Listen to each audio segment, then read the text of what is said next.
Game dead. Woo.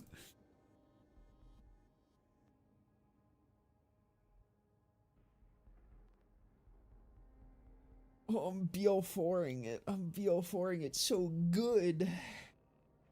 Excuse me, let me do this properly. Oh, I'm BL4ing it. Oh, I'm BL4ing it so good. I can't wait to be banned.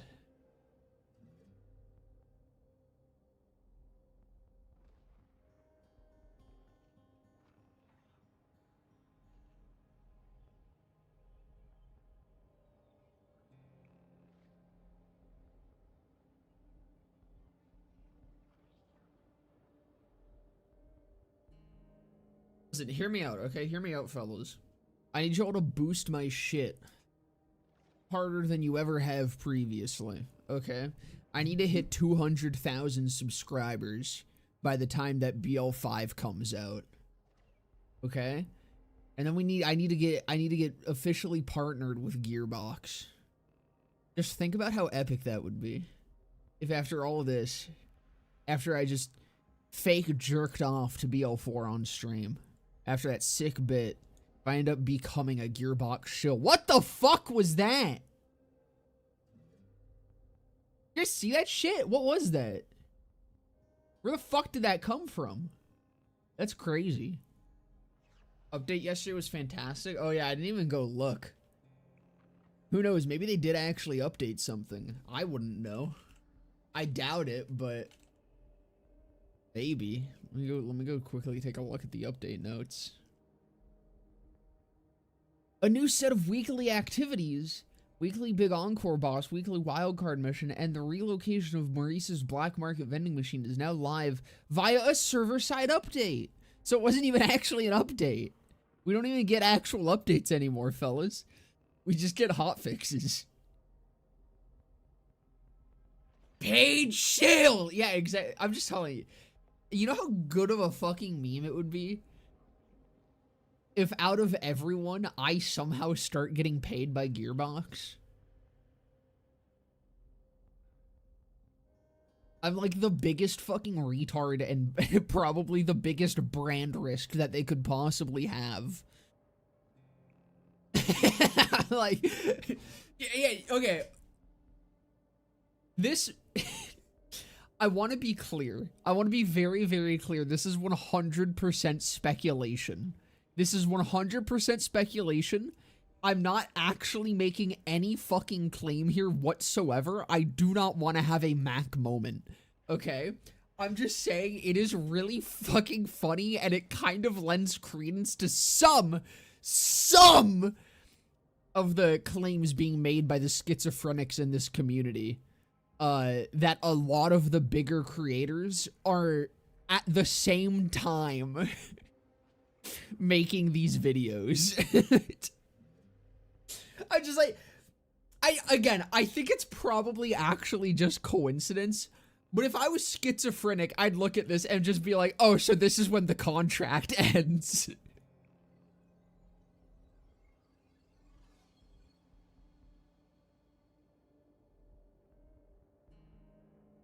A lot of your videos made months ago ages gracefully. Dude, videos I made before the game released age beautifully.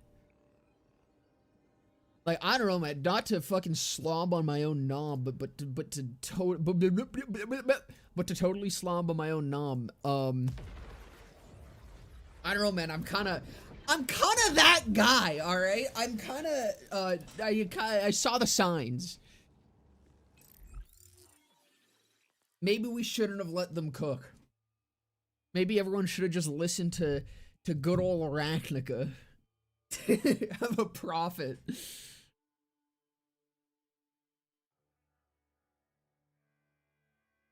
How does it feel to slob on your own knob? It is closer to just sucking a dick rather than getting your dick sucked. It's kind of gay, if you ask me. Not that I would know, you know. I would never know. I would never suck on my own big, fat, throbbing cock. That would be weird. Did they cook? God, no. Let them cook. Give them more time. Dude, they're gonna cook so hard in BL5, okay? That'll finally be when they have enough time.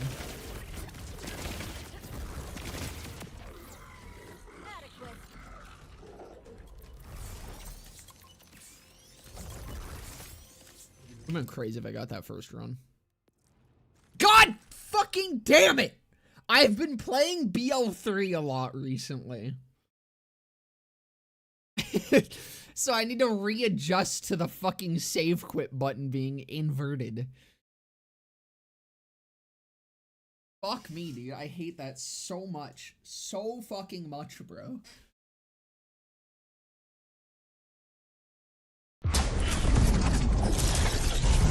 But you know, that's kind of why I haven't, like, made any more BO4 videos, because there's legitimately just nothing else to say on the matter. Because I've said everything that is there to be said, and all of it is still 100% applicable. None of my criticisms about this game have changed, even a fucking little bit. So, like, every single one of those videos that I've made on BL4, from pre-release to post-release, they all just, it's all the fucking, it's still relevant. I still get fucking a shit ton of comments and decent viewership on my, my big BL4 video I did.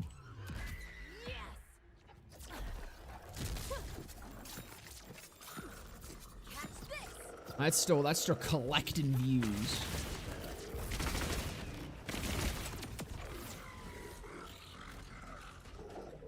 Game's gonna become even worse than TPS. TPS did more innovations for the franchise. I think in terms of longevity, probably not. But in terms of, like, actually, yeah, like, having innovation for the franchise and actually doing some cool and unique things, I think TPS did genuinely do more. I actually dreamed that I asked if you preferred Overwatch or Marvel Rivals, so we'll do it in real life. Overwatch or Rivals? Please say Overwatch. This is gonna spark a bigger tangent than you probably anticipated. So, when Rivals released, I would have said Rivals. I yapped about it last year, and I don't know if you were there, but Overwatch I was super into. Even Overwatch 2 I was very into. I fell off around Season 9 because the game became balanced. A big issue that I found with Overwatch was that they really wanted to be a proper competitive game, and they wanted actual balance within it. And then at Season 9, they hit a state of, like, genuine, proper, perfect balance. There wasn't really anything that was super broken and, like, uncounterable. Counter-swapping was, like, barely a fucking thing. The game was balanced. There was never a situation where you needed to swap. There was never a situation that you couldn't exist within. And with that, I found the game got really, really, really fucking boring and really, really, really fucking stale. That moment is when I realized that Riot Games, unfortunately, was right about their balance philosophy, where cyclical balance is very, very important to keeping games entertaining. Right now, this is actually something that happened with PUBG as well. I got into PUBG again recently. That game is shockingly still fun, but I've been playing a lot of PUBG, and just recently they announced that they're going to be doing cyclical weapon balance, and right now they just released their first patch where they buffed the shit out of LMGs, and now the game is, like, full on in an LMG meta, which is really cool because LMGs have been kind of fucking shit since the fucking beta of that game. But having an imbalance is what creates interesting metas, and is what it creates, like, gameplay opportunities, and it changes your gameplay from match to match and changes the way that you have to think about things. So having that sort of cyclical balance and having a certain amount of imbalance in your game is what keeps it interesting. Overwatch in Season 9 completely fucking lost that, and I completely fell off of it. I was playing Overwatch every single day, from the start of Overwatch 2. Like, I played a shit ton of Overwatch 1, fell off when that went into its content drought. Came back for Overwatch 2 and played every single fucking day. And then I stopped. I think it was either Season 9 or Season 10. And then Rivals came out, and I got very, very, very into Rivals. For a very, very, very brief amount of time. I think Rivals was very fucking good because it did feel like that old style of Overwatch where they didn't really care about balance. They cared more about creating a fun game. They didn't care about it being an esport. There was no Overwatch League. It was just they wanted to make a fun fucking hero shooter, and that's what mattered to them. Balance was like completely secondary, and that's what Rivals felt like to me. The issue with Rivals and why it really couldn't keep my attention very long is because Rivals has no fucking depth to it. At all. There is no depth to that game. Every character is a series of cooldowns. You don't choose when you use most of these cooldowns. Most cooldowns you use on cooldown. The second it comes up, you are using it, and that's just how you play the character. Very few characters have actual skill expression beyond learning a single combo. At the time that I was playing, I think Spider-Man was probably the hardest character, and it was literally just once you learn how to do your one combo and pull off your one combo consistently, you're one of the strongest characters in the fucking game. There's very little thought that goes into actually playing Rivals. It's kind of you just sit with your team, throw out your cooldowns, shoot people, and that's that. Map traversal was barely a concept, rotating barely a fun. Like there was nothing conceptual in Rivals. It was all like just arcade shooter, hero shooter, which it is cool. I'm like that has a place within the genre. It's just not for me. But the great thing that came from Rivals was Overwatch having actual fucking competition and realizing no one wants Overwatch to be a fucking competitive hero shooter. Like a true 100% balanced competitive hero shooter. No one fucking wants that shit. People want goofy, fun, wacky bullshit. No matter how many fucking retards on Reddit cry about counter-swapping, counter-swapping is and always has been a key concept within the game. If you cannot outplay your opponent, swap to something that you can outplay them on. That's the way of the game. One-tricking has always been a completely non-viable strat in Overwatch. Overwatch 2 bringing in so many new people, I think, just... There was a lot of things going from Overwatch 1 to Overwatch 2 that were concepts that were known and accepted in Overwatch 1 that people just completely, like, a lot of the newer people coming in, had to learn, but instead of learning it, they heavily resisted it, and they heavily resisted learning how these characters work and how these concepts work and just bitched about it. Counter-swapping, I think, is the best example of this. I think another great example is Roadhog. Roadhog has never been a strong fucking hero. There's been like maybe 2 or 3 times that Roadhog was genuinely overpowered. Roadhog is an obnoxious hero, but the issue is no one punishes his windows. Roadhog, original Overwatch 2 Roadhog, before his 14 fucking reworks because people bitched about it, was not a good character. You had one combo, you one-shot one person, and then you had literally fuck all to do. You were a fucking alt charge meter. And people bitched about it. The way you countered Roadhog, always, from Overwatch 1, the way that you countered Roadhog was you wait for him to kill someone.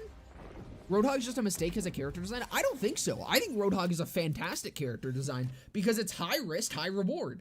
You have your one combo, you hit a hook, you one-shot a priority target, and now you do jack fucking shit until your cooldowns are back up. And I think that's good. That's always been a character archetype. He's the Pudge from like fucking, like the Pudge-ass character. I think Pudge is his name, right? From Dota. Where it's high risk, high reward tank gameplay. And I think it's a good design to have. The issue is he's a design that requires team coordination to deal with. It's the same thing with Widowmaker. I don't think Widowmaker has ever been strong. That is dead ass where that ends. It's not like Roadhog, where I think Roadhog had like a couple patches of genuinely being overpowered. I do not think Widowmaker has ever been a strong hero.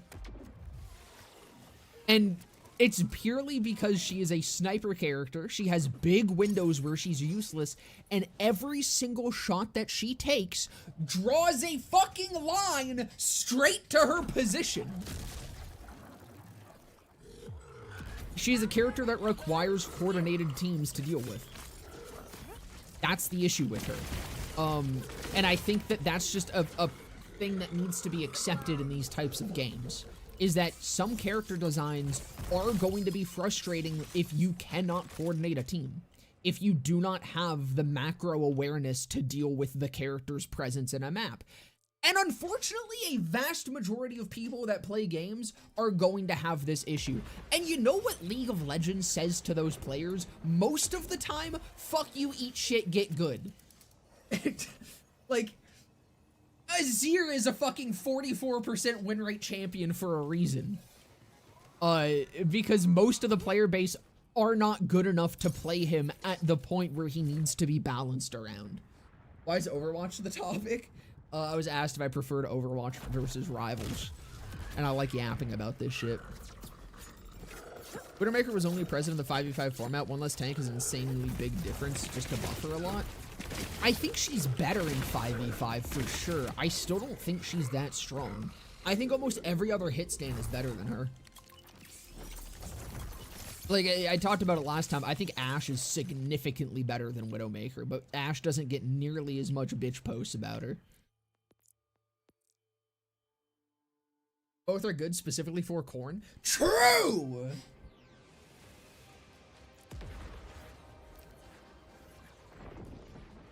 Damn, that was deep. I've asked him for Overwatch because of the balance, even if things like Malga, Venture, and Bastion exist.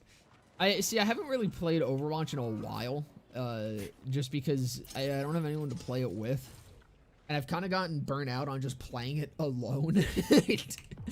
But none of my friends are interested in Overwatch anymore, which kind of sucks. But no, it is so much more fun of a game ever since Rivals started being actual competition.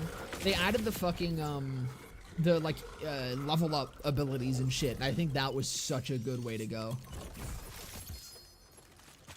Because it's fun. Like, that's adding fun shit. And again, it's that League of Legends style of balance where you do these big, huge seasonal patches that, like, change how the gameplay works drastically, and I think that's the best way to do things. Force your players to adapt to new things.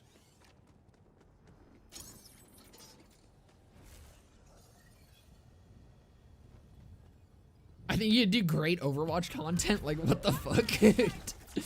Overwatch is a big passion of mine, but again, I don't play it that much anymore.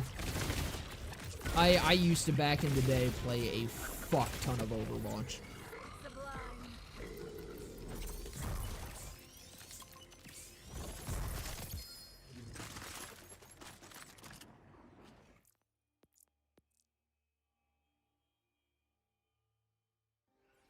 A lot of maps in 5v5 just have obnoxiously long areas that make it very difficult to flank Widows. I mean, every map has always had that. I don't think that's a new map specific thing.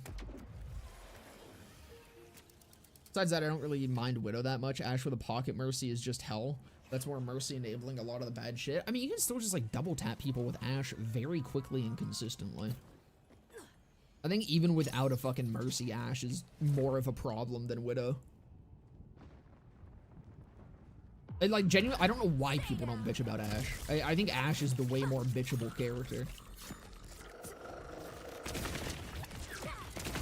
But that's just like again, I think it's a situation where for a time Overwatch devs, I don't think they do as much anymore, but for a time Overwatch devs did the fucking Borderlands thing of like Reddit balancing. where they were just listening to the people that bitched the loudest on Reddit, and now we have Roadhog. Well, actually, okay, I don't know where Roadhog is at this point. I think since I've stopped playing, he's had like 2 more reworks. I have no fucking idea what state Roadhog is in right now. As of the last time I played Roadhog, though, the reason he was in the state that he was in was because of fucking Reddit balancing, and that state was fucking dog shit. Like, completely worthless. Dark and dangerous. Just how Because they made his one-shot, like, stupidly inconsistent and required, like, stupid setup. With the fucking pig pen shit or whatever. And I think they should have just left him. Like, genuinely, I don't know. I don't think Hog has ever been that much of a problem in design. Yeah, I think he's always been shit. I think he's always been shit, but he has like one really high point of gameplay, which I think is a fair balance.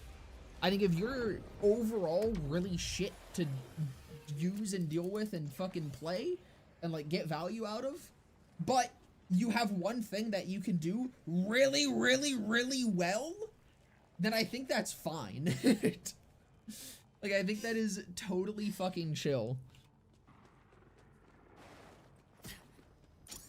And I mean, that was the Roadhog I liked the most, both playing as and against.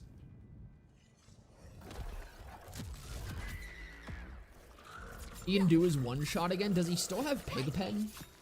Because Pigpen was the thing that really fucking ruined Roadhog for me. I just thought it was such a fucking retarded choice. They did buff him to do his one-shot more consistently now. And yeah, he's a bullet sponge. They buffed his survivability a bit. I mean, that was always the thing he was pretty damn good at. Like, that was, I should say, he has his one shot and then he just survives forever, which is a downside and an upside. And I think that's where the good balance really comes from, is that Roadhog isn't a movable fucking object, which is also kind of annoying, but you're getting ult charge off of him. He's an immovable fucking object with a big ass crit spot that you get a shit ton of ult charge off. And I know like tanks have less ult charge that you gain off them, but that doesn't fucking matter. You sit there and you fucking spam bullets into Roadhog's crit spot, and Tracer has a fucking pulse bomb every 0.3 seconds. Tracer's one-shotting people more often than fucking Roadhog is when there's a Roadhog on the enemy team.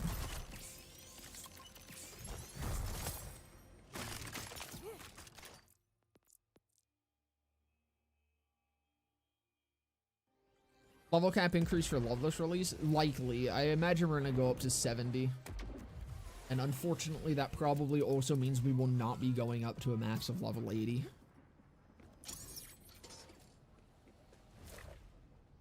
Kinda liked 5v5. I also like 5v5. I think 5v5 was much better than 6v6.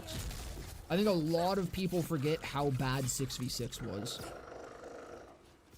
Like, people always miss the fun duo tank metas, like fucking, what is it, Rhyme Zarya is the one that I hear the most, which is hilarious because that's literally the fucking GOATS comp.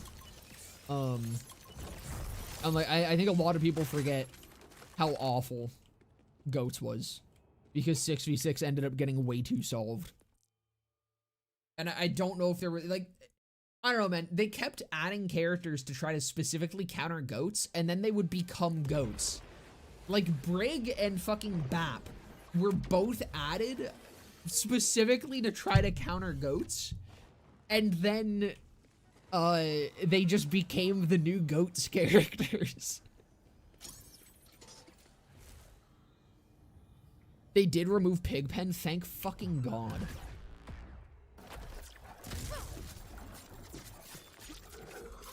That ability made me go from being a fucking, like, I think Hog and Queen were my most played tanks. And then I just went full on fucking Queen, pretty much. Actually, you know what? Sigma might be up there, too. Sigma might be my... I might actually have played more Sigma than Hog at this point now, because of his changes. I fucking love Sigma.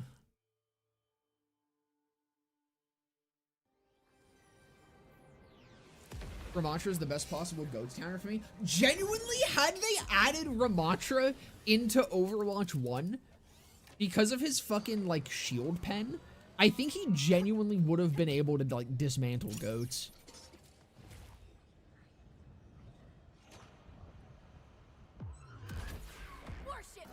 Brig is super fun in Overwatch right now. I imagine they must have changed her, because back when I was playing, I know Brig was going through a lot of fucking issues with 6v6. And they like could not figure out how to get her to fucking work. It's good to hear that she at least sounds playable now.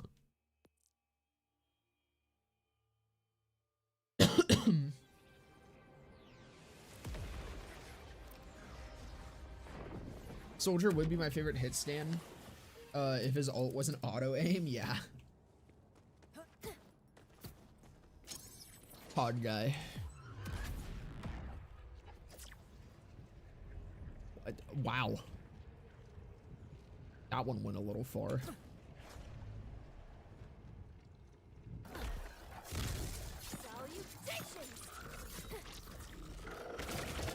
I mean, speaking of ults, that's another thing I really fucking don't like about Rivals. Not necessarily ults in general, but like fucking...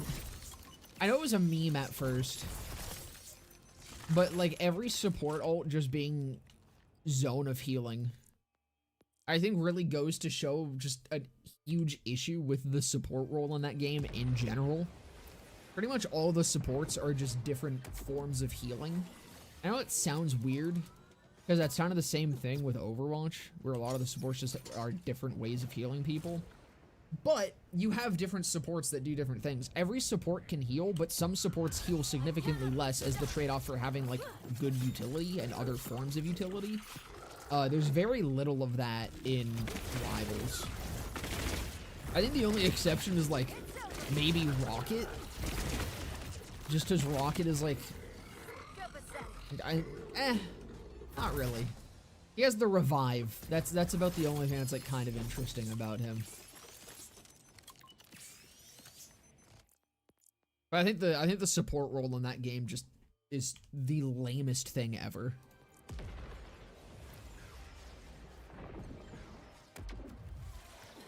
Overwatch supports feel different.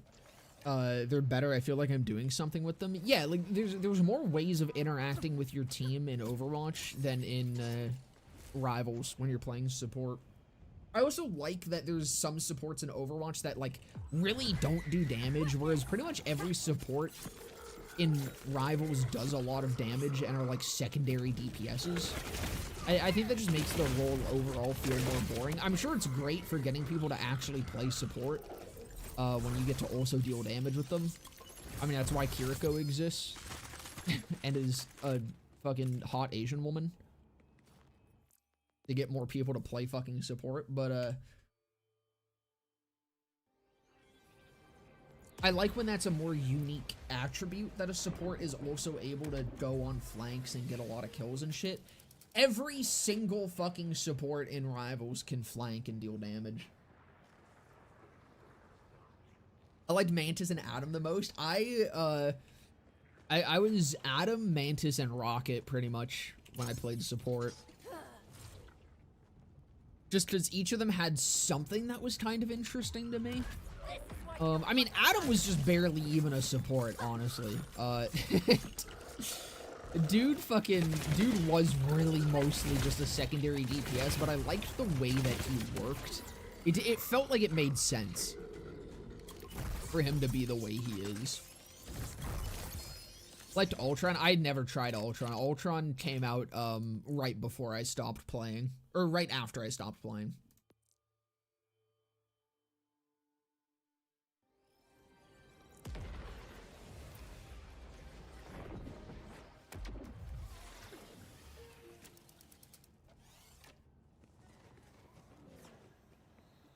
Rivals even stole animators for porn. Superhero porn feels early 2010s internet again. Prefer Overwatch content.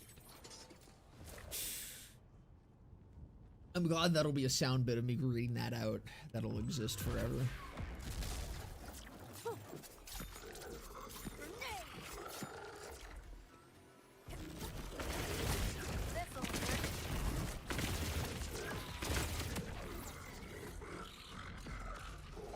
Yeah, Magic was my like overall main in Rivals. I fucking loved Magic. And see, that's really why I want to start playing Overwatch again, is because Vendetta. Vendetta looks like fucking perfect for me, because it's just Magic in Overwatch.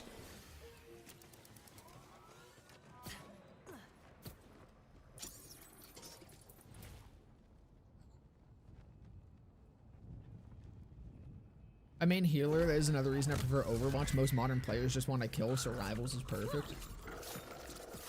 I think Rivals is just a very modern hero shooter. I think it existing is perfect. I think I'm very happy that Rivals exists and is so different from Overwatch. Cause it probably took a lot of the obnoxious ADHD Zoomers out of fucking Overwatch. Cause Overwatch is, it always has been, it's had more MOBA design choices and gameplay to it, where it's a little bit slower paced and there's a lot more of a resource economy. Like I was saying, in Rivals, you just throw your fucking abilities on cooldown. There's no thought process whatsoever. When your ability is up, you use it, pretty much. Overwatch, you really can't do that because you will be punished. Overwatch has this constant push and pull and like an actual neutral game that Rivals just doesn't. And again, I think that's great. I think it's perfect for the superhero genre, being a lot more arcadey.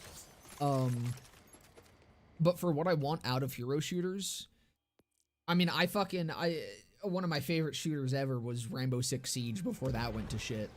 So I'm like, I like that slower pace, like actual tactics and engaging my fucking brain lobes. It's just Magic in another game, but it's an Italian muscle mommy? Exactly! She's perfect. I mained the tank muscle mommy, now I get to main the fucking DPS muscle mommy. Anyway, speaking of which, you guys wanna see a fucking, you guys wanna see an ad I got on YouTube Shorts the other night? Hold on.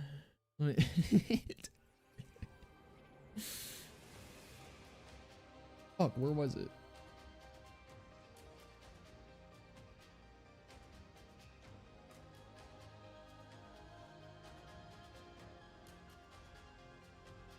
I'm sure some of you will be interested in this app. This ad was served to me while I was scrolling YouTube Shorts.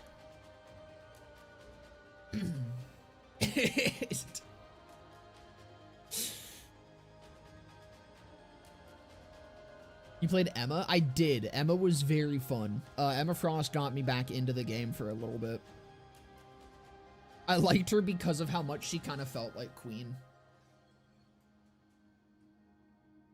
As a DC fan, I cry out of envy seeing Marvel having good and diverse names. It's okay, we're getting DC KO now instead of Injustice 3.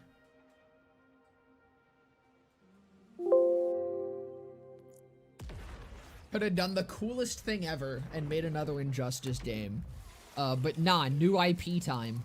Old IP no longer make money. Need new IP. New IP with fucking boring art style. I say that. Injustice was also kind of boring, but I don't know. Every superhero game ends up looking the fucking same. Something I can actually give a lot of credit as well to Marvel Rivals for. I like that instead of just being solid colors and cell shading, they really did go through and like make it more of a proper comic booky aesthetic rather than just, again, solid colors and fucking thick outlines.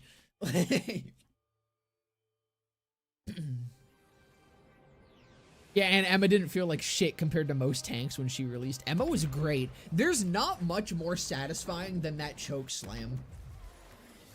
That choke slam is so nice to hit. I mean, like, all of her abilities kind of just feel really fucking good, but God, that choke slam.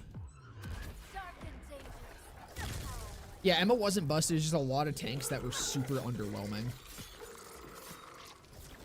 I think for tanks, I pretty much just played Emma and Venom. Marvelous. Every other tank I wasn't really into.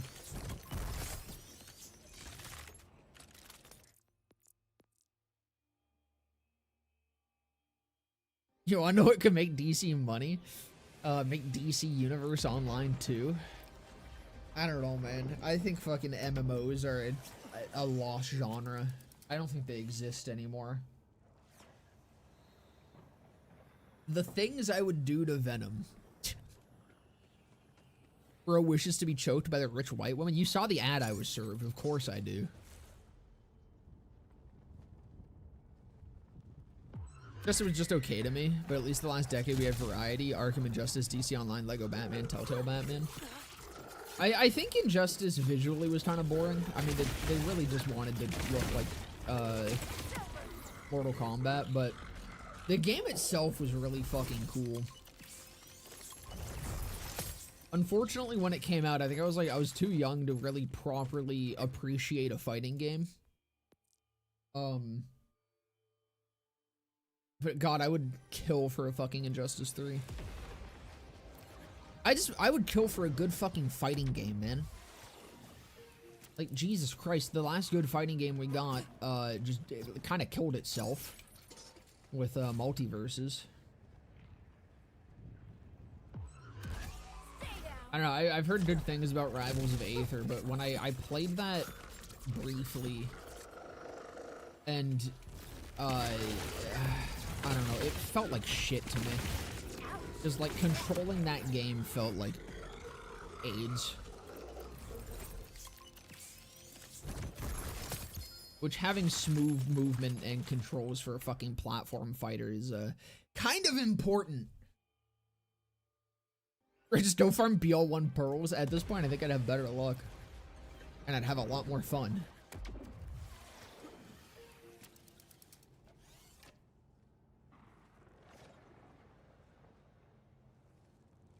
I fell off from a lot of genres. I don't care about RPGs, JRPGs, and specifically fighting games. Fighting games, I think, are just, it's going the way of MMOs, where a lot of newer fighting games coming out, like, let's take 2XKO, for example, because I think 2XKO is the perfect example of this, the Riot fighting game. I think 2XKO failed because it tried to bring new people, or it tried to be open to both new players and like diehard fighting game players. And I think this is the issue that a lot of fighting games fall into, where the game is not, or the type of game does not appeal to modern audiences. I think a lot of modern audiences just are not into fighting games. They're way too complicated as like a baseline entry point. And no one wants to invest that much time just to go online and get their shit kicked in anyways. And so there's this like balancing act where modern fighting games try to be accessible to newer players, but they also want to still be true for like diehard players, and it just never works. You can never get that mix correctly.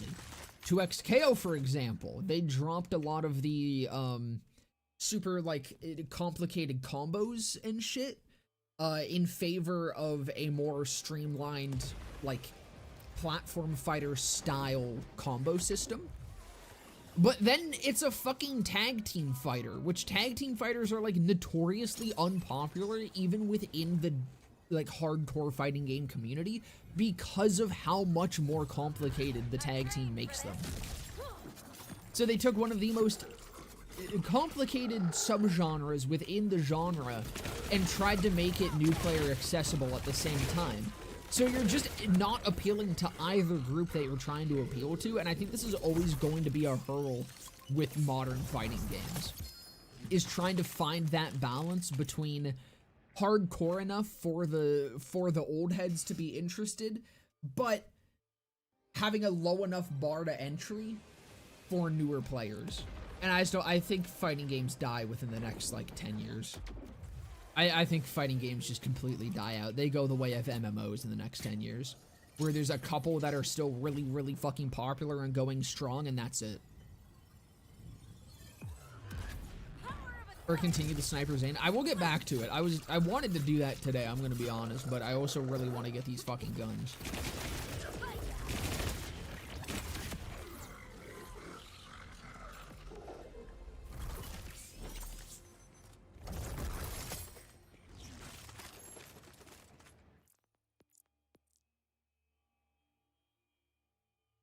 Wonder Woman game, new Batman game, Injustice 3, anything. I mean, we got Lego Batman. Why can't Blue Tree be as good as Green Tree Harlow? It's not fair. Dude, at least you have 2 trees on Harlow, alright? You got green and red. I only have green.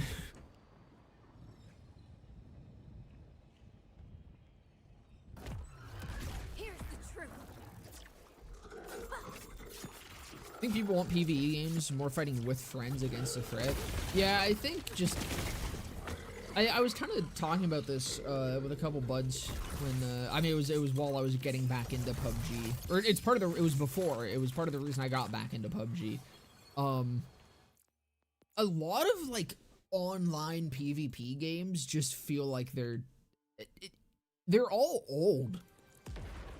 Like there's not really been a new online PvP game that has come out in the last few years other than Marvel Rivals that has actually lasted. Marvel Rivals is a fucking anomaly. But that had so much fucking, like, unbelievable funding behind it. It has a known IP behind it, like, and it came at a perfect time with Overwatch being in a huge fucking slump. There was a lot of things that worked together. The stars fucking aligned for Rivals to actually exist. But really, a lot of fucking online PvP games just die. And I kind of started thinking about this when I was going through my Steam library, and I kept finding fucking games that I played that I was like, oh, that was pretty fun. I can't wait to check back on this a little while later to find they've been shut down. The 2 biggest examples, speaking of PUBG Blind Spot died. Which I did a stream on that a while back. I did really like that game. I thought it was a little bare bones, but it was like, I think it was early access or something, or it was a beta. I can't quite remember what state it was, but that got shut down within a month. Supervive was fucking awesome. It was like a MOBA isometric, battle royale game, and it was really fucking cool.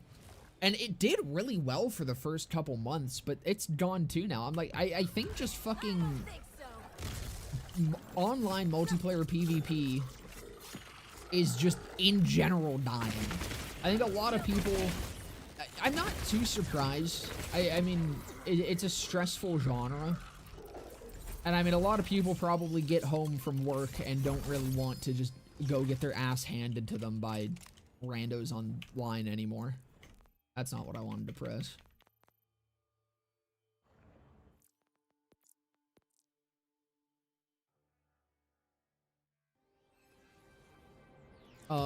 But no, it's disappointing because I love PvP games. I think PvP is, I do love PvE, obviously. My favorite fucking franchise ever is Borderlands, but,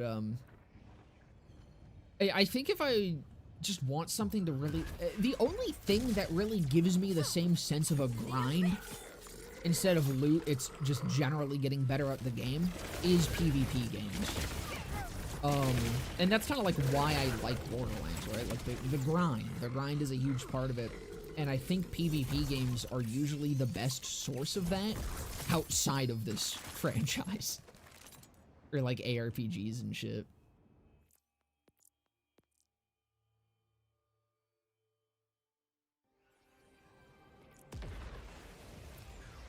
FPS genre is just cursed. It ages very bad, most of them, and it was just overused, and a lot of them get dropped.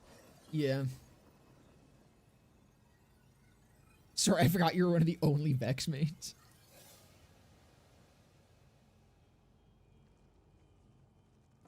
I just want good offline content for fighting games. Mortal Kombat 9 and Street Fighter 5 are my favorites because of that. Yeah, I think that's a lost art in fighting games as well. Like the, I think that was the fucking Avatar fighting game. I was really hyped for that. And I'm shocked that that doesn't have offline content. Or, like, I don't think it has any, like, actual PvE story mode.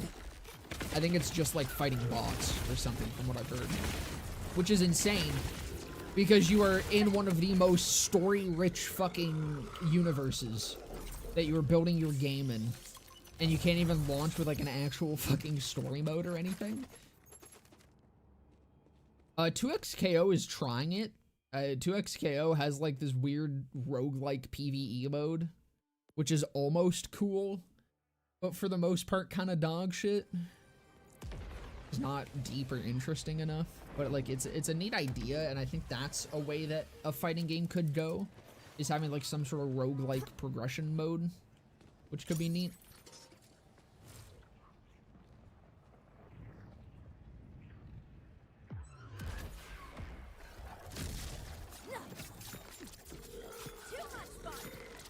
But yeah, it does just feel like PvE or PvP in general is a dying fucking breed. It legitimately is kind of going the way of, like, MMOs, where there's just a couple fucking absolute titans that exist in the PvP space, and it's going to just kind of stay that way.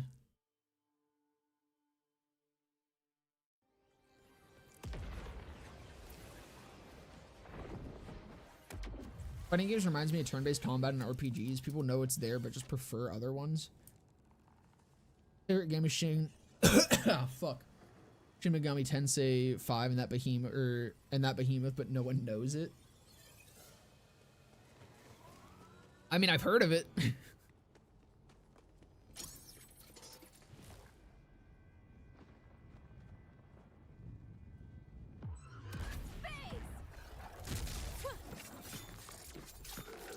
It's on. I'm one of my favorite PvP games right now. You know, I mean, see again, I'm talking about this, and then I'm like, there's all these PvP games that I just haven't really played because I've been busy playing other ones. But most of them are just old. Like, none of them are new. And I also think this is probably more so a like East or a fucking Western problem. I think over in the East, probably PvP is still thriving. Just because there's so much bigger of an esports scene over there.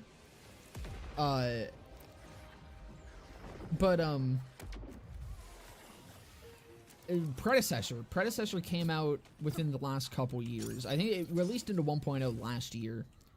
And that is a fantastic MOBA. It's like an amazing MOBA. It is probably the best MOBA I have played outside of League of Legends. But it has none of the recognition that it probably would have had if it released like 10 years ago. Which, granted, I don't think it could have released 10 years ago because it was built off of Paragon assets, but... Okay, it's just like, if that game released years earlier, it probably would have been fucking huge because there was so much more hype in general around PvP games that just doesn't exist anymore.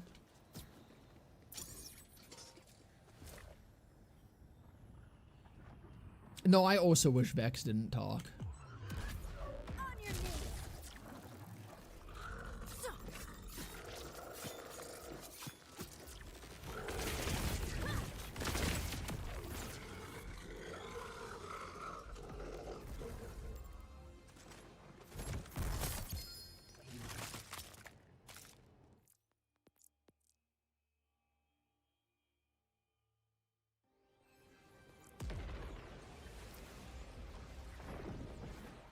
Digimon, my beloved.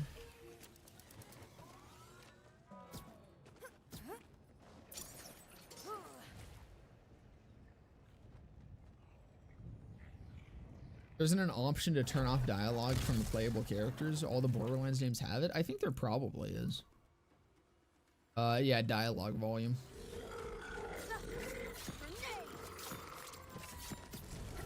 But that's like all dialogue.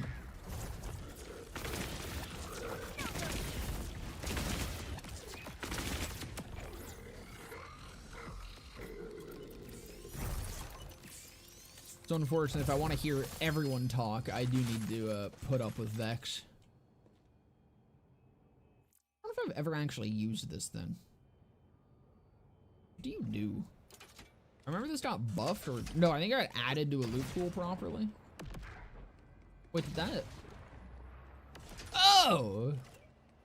It's like the Freeman, but weird.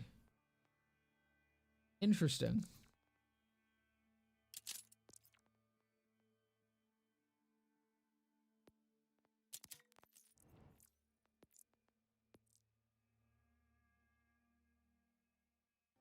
So there's an option to only turn off the dialogue for the Vault Hunter? I don't think I remember that. Oh, it is world drop only?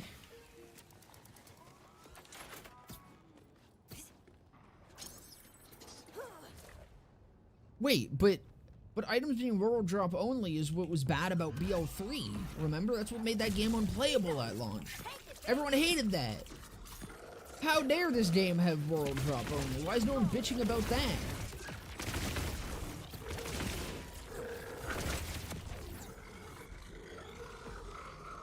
That's what everyone tells me. I'm forgetting why Borderlands 3 was so fucking awful and completely unplayable at launch.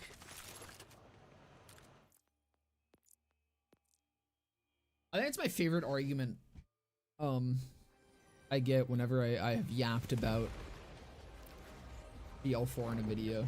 Whenever or like, specifically I got it a lot on the video. I think do I respond to it in the response video? I can't remember. There was a lot of people that were saying that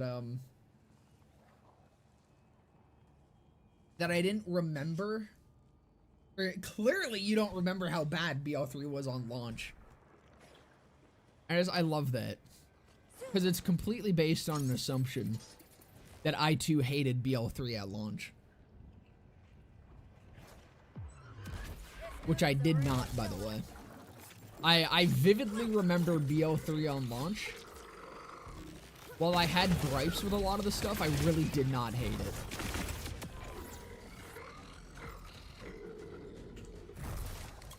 it. I thought it was perfectly fine, and it was even better knowing that it was going to be fixed.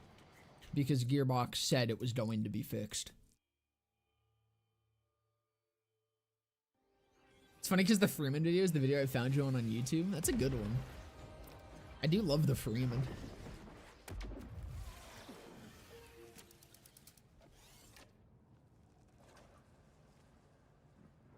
I just love to watch how the content creators are making videos at almost the same time saying that BL4 is now bad. See, okay, I said this at the start. I want to be very clear. I do not actually think this is what is happening. Okay? But if I was one of the schizos in the fucking community, it is kind of funny because I would, like, this totally is like, is this just when the contracts ran out? Is it? Why is it happening at the same time?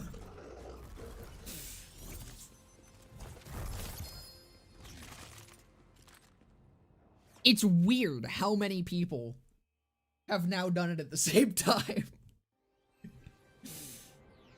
Anyone that uses that assumption deserves to get punched in the face, yeah.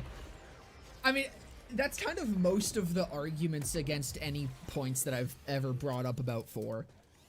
There's a huge, there are some good arguments that I've heard. I personally disagree with them, but I'm like, yeah, I understand where someone's coming from with what they're saying. And then most of the time, it's just some stupid fucking shit like, Borderlands 3 was less balanced than Borderlands 4, therefore needed more patches. Or you clearly don't remember how bad BL3 was at launch in the video where I'm talking about how much I like BL3. I don't know, any argument based on an assumption is just always gonna make you look like a fucking retard. Doesn't even matter if you end up being right in your assumption. Most of the time, like, it's not worth making an argument off an assumption.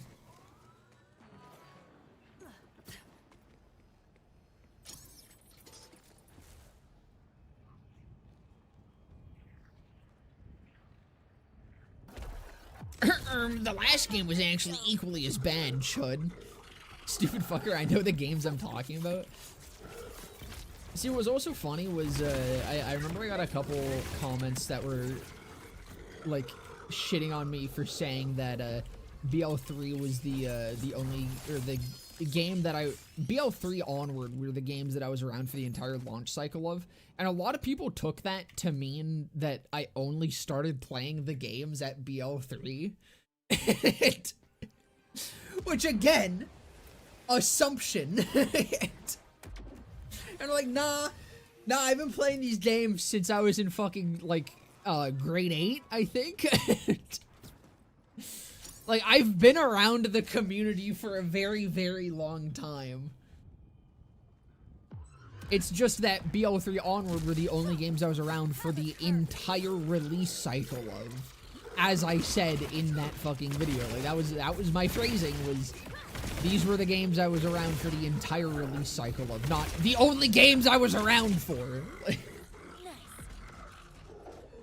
People on the internet are lacking so many things. Yeah, it's kind of horrifying, honestly. It is genuinely, like, frightening how difficult it is to have an actual conversation with someone and, be confident that they're working at maximum brain capacity on the internet. Like, it is worrisome how genuinely stupid I think a lot of people are nowadays.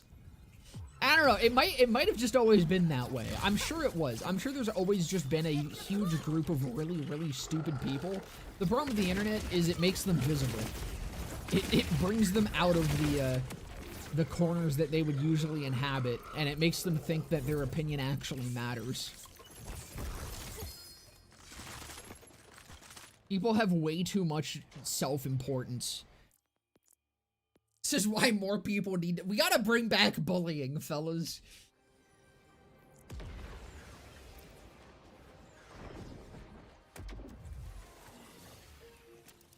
Not even close to BL3 at Giga Chad Trance. The thing is, so even with the issues that BL3 had at launch, BL3 was still fun. It, like, the two biggest issues that BL3 had at launch, 3 if we count optimization, but I don't know, man. I'm not gonna count optimization because I don't see people bitching about the fucking optimization for 4 anymore. And BL3 actually fixed its optimization. Okay, I should say, the people that, out of the people that play the game still, I don't see them bitching about optimization.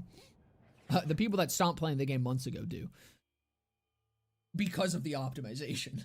But BL3 actually fixed its optimization substantially. BL4 has not. So we're just gonna ignore optimization entirely. So the 2 biggest issues that BL3 had was no world drops and, or excuse me, all world drops. There was no dedicateds, very few dedicated drops. And Mayhem. The original Mayhem mods were really shit because it was just like stat boosts or stat reductions to specific weapons. So like, if you weren't around back then, if you were on Mayhem 3, you would get 3 modifiers per area. It was area, each modifier would roll for. So you would join a map, and then you would have like minus 15% pistol damage, plus 50% assault rifle damage. It was shit like that. And it was really, really annoying. Because again, it would re-roll with every area. You'd enter a new area, and now you have 50% sniper damage, but minus 50% fucking rocket launcher or whatever. It was awful. But, as annoying as it was, and as lame as it was bypassable. Let me, God, this is gonna be horrible. Do I actually want to do this? Yeah, we'll do this. I'm gonna pull up one of my oldest videos. Keep in mind, this is around launch. Okay, wow, the fuzzy math video is doing well already. What the fuck?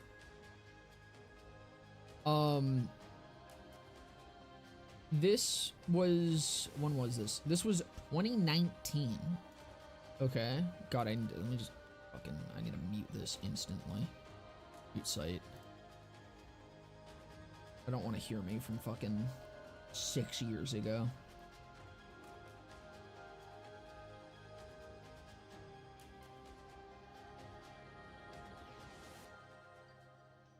So this is my first uploaded build. It's a Zane build, okay? Notoriously a shit fucking character at this time. I'm using the fucking rerouter, boys. This is where we're at here. I'm using the rerouter, and I think I'm using clone swamp weapon damage, if I remember correctly. I think on most of my weapons, I'm aiming for clone swamp weapon damage. Yeah, dude, we got confident competence up here. This is before we had it as a capstone. Where the fuck do I talk? Here we go. So I think I'm using barrier crit. That one's got ASE splash on it because head explosion. I think I recommend ASE splash, barrier crit. And bro, was Sentinel Cryo 50%? That's crazy. I forgot about that. Bro, this is a fucking blast from the past. Holy shit, we're old, bro. This is pre-buff Executor too. Anyways, the point here is this Mayhem 3? Let me make sure this is actually Mayhem 3. I can't actually tell.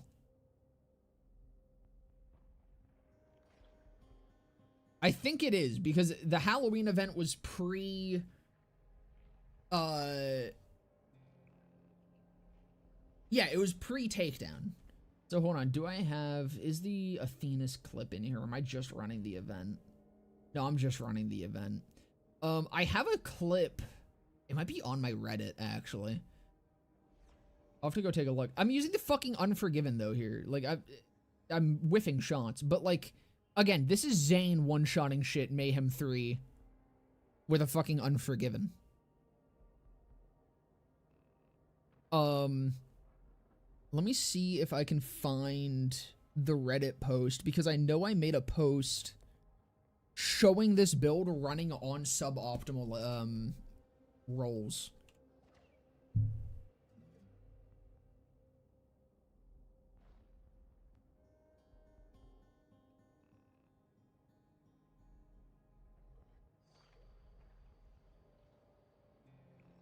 Like, I had it on fucking lowered pistol damage and lowered sniper rifle damage, and I was still one-shotting shit. It was... The point here is, if I can't find it, the point is, if you had a strong enough build, the Mayhem modifiers did not fucking matter. And therefore, the only fucking actual issue that BO3 really had at launch, even though that was annoying, it was mostly just the weapon drops. Not having dedicated sources, but that was fixed really quickly.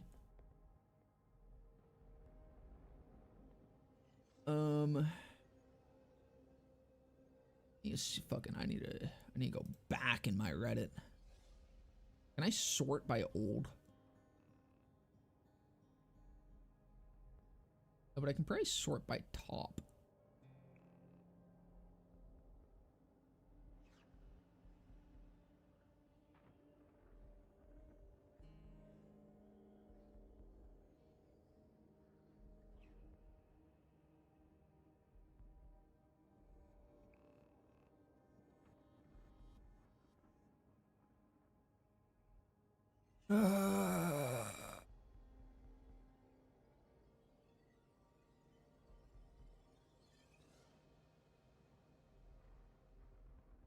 That's another clip of it.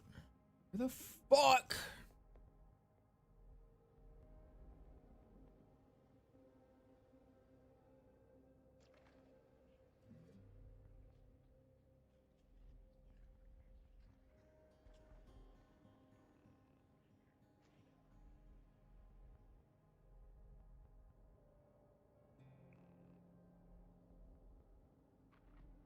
I might be losing my fucking marbles. Maybe I never posted this clip.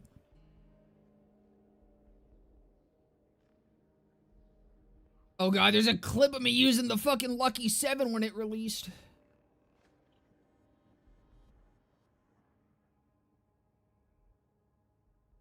I was one of the Lucky 7 people. Oh no, oh god, oh fuck.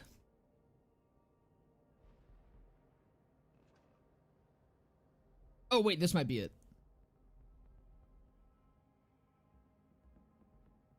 I don't think I show the rolls, but I remember specifically I got this clip on, I know I had lowered pistol damage. So this was with, I think it was 50%, minus 50% pistol damage. It's no fucking different. I'm still one-shotting shit. On Zane, by the way. Again, to be clear, this is on Zane.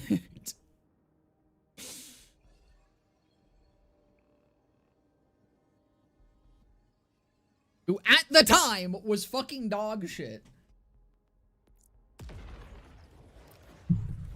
The mayhem modifier issue was always very, very overblown.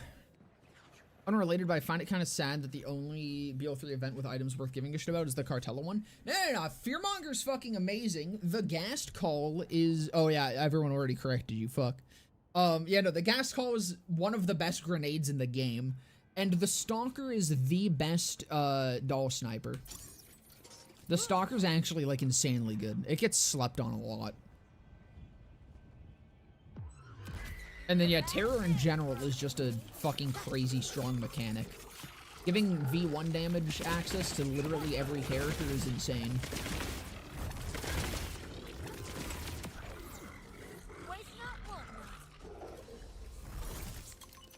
Wedding Invitation doesn't need to be buffed. Wedding Invitation's fucking insanely good.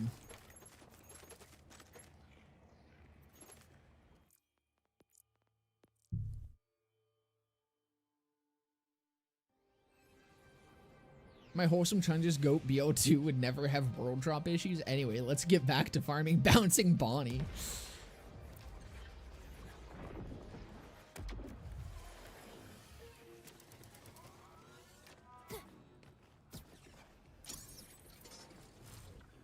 No, the Wedding Invitation is fucking fantastic. I think that's easily a top tier sniper.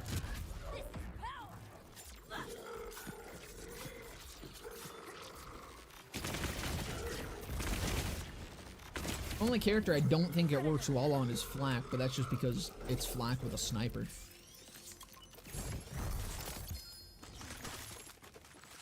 That's not a Wedding Invitation issue, that's a Flak issue. BO2 could never have the GOAT build diversity of 3. It's starting to seem like nothing could ever have the build diversity of 3. Make the still trees like fucking 3 times bigger and yet significantly less build diversity. Huh, it's almost like I said that was gonna be an issue in one of my previous videos before the game even released. Crazy how that happens.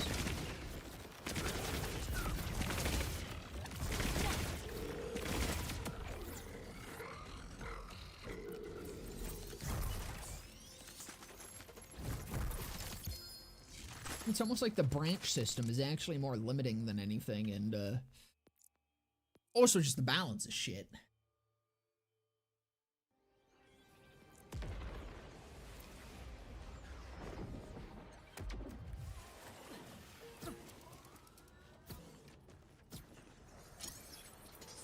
This is also getting a little bit fucking ridiculous. We are definitely far over odds at this point.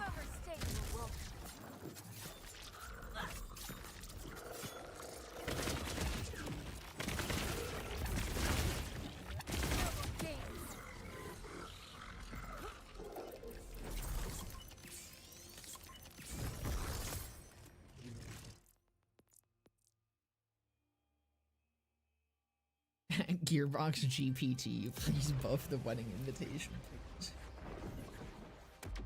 please. You guys know how Riot's fucking AI just leaked a bunch of fucking documents? When is Randy's AI gonna do that? Randy's AI that generated a picture of itself.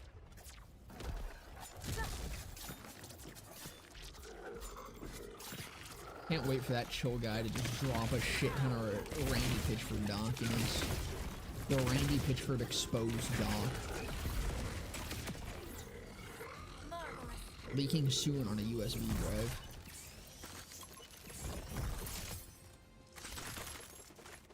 Did you guys see the fucking the the USB drive fucking jab at specifically targeting Randy from fucking Saber's new game, the rideshare fucking simulator or whatever the fuck? In the trailer, one of the cars has a license plate that just says USB drive. And when asked about it, they said it was a jab at Randy Pitchford. Specifically, apparently, because of the jabs he took at Embracer. Which is just kind of based.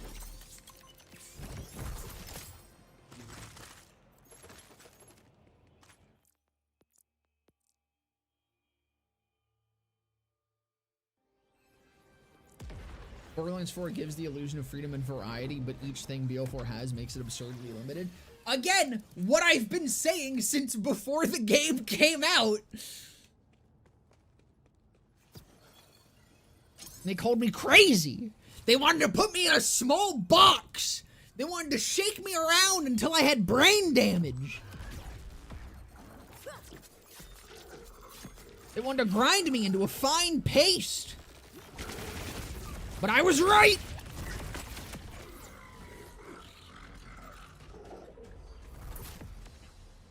I become a doomer. BO4 is just mid compared to BO2, BO1, or even BO3. Listen, I've realized that the absolute peak of Borderlands has all been the odd numbered entries, alright? Every other game is an absolute banger. So that means BO5 is gonna be good. BO5 is gonna be fucking epic, dude. BO5 is gonna be the best game ever. I can't wait. I can't wait to pre-order, and then I'm gonna buy the season pass, and then I'm not gonna get my DLC that I paid for a fucking week and a half. I can't wait. I'm gonna be a good little consumer for Gearbox. They put arachnic nipples in a rubber room with rats.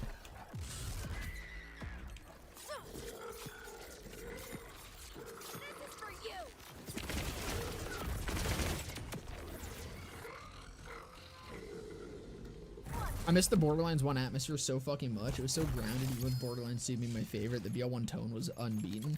Yeah, no, I agree. I think a lot of people feel that way about it.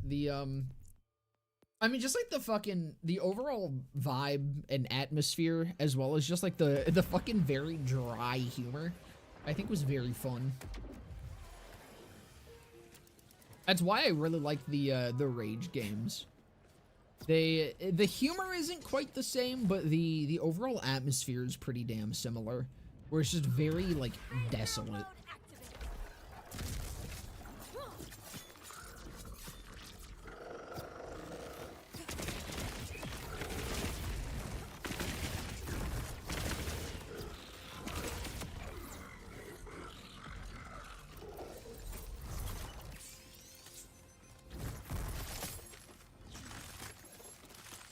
I miss BO1 so much. Just stop with the silly shit. BO2 is my favorite, but the humor of BO2 ruined the franchise the more I think about it. I think, personally, I don't think it ruined it. I think it did definitely change the overall direction of the franchise. Whether it's good or bad is definitely up to interpretation. Personally, I like both. I like both the vibe and humor of BO1, but I do also like post-BO2 Borderlands still. I just dumped a bunch of fucking coffee on myself. Oh, it's cold and feels gross on my leg. Ew. I'm selling this, by the way. This tissue has been rubbed on my thigh. It has coffee that I've sipped out of that ended up on my upper inner thigh. I'll be auctioning that off at the end of stream. They started, give me your social insurance number, home address, and bank details. Just drop that in the chat whenever you want to enter.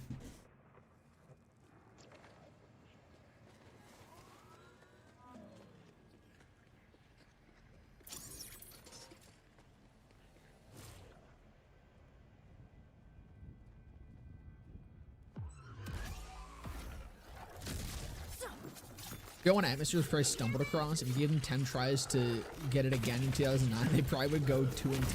Well, what's hilarious is the original vibe of that game was supposed to be even more grounded.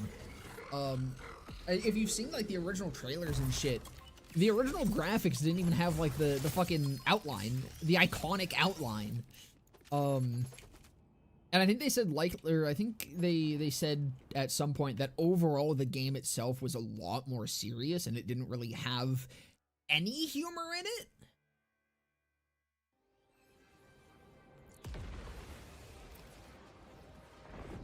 Got invited to a world level competitive group for the game I played. That's fucking awesome. Congrats. The player base at BL2 I think ruined my enjoyment of the game, but that's just me. For me, it was a combination of the player base and OP levels. God, I fucking hate OP levels. No one can help you now.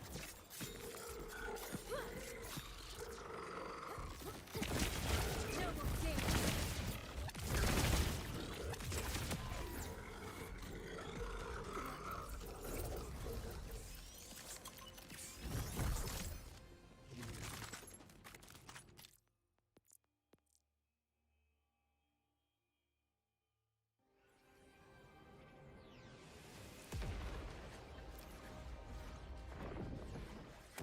BO5 would just be Claptrap yelling Hawk Tua for 5 hours straight. Unironically, that would go so fucking hard. I would love that shit. That's my Borderlands right there. Give me Hawk Tua lands. Clap Tua.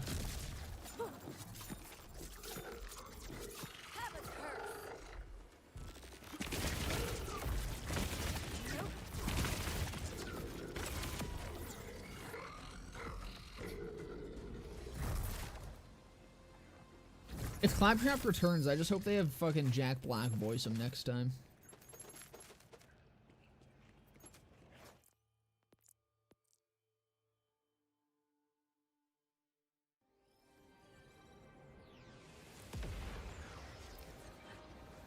They kill off Claptrap, I'll genuinely clap like a fucking seal. I think the problem with Claptrap, it was a slight problem in BL3, I think, where he just kind of didn't play a role in the game. I mean, realistically, this was an issue back in BL2 as well. But BL2 and BL3 still did enough stuff with him that I think it warranted him being there. The game does not change if Claptrap doesn't exist in BL4. He has 2 side quests, and granted, the Genevieve side quest is probably my overall favorite side quest in this game. But, like, 2 side quests I feel like isn't enough to justify Clappy being here. There is no reason for Claptrap to be in BL4 other than marketing purposes.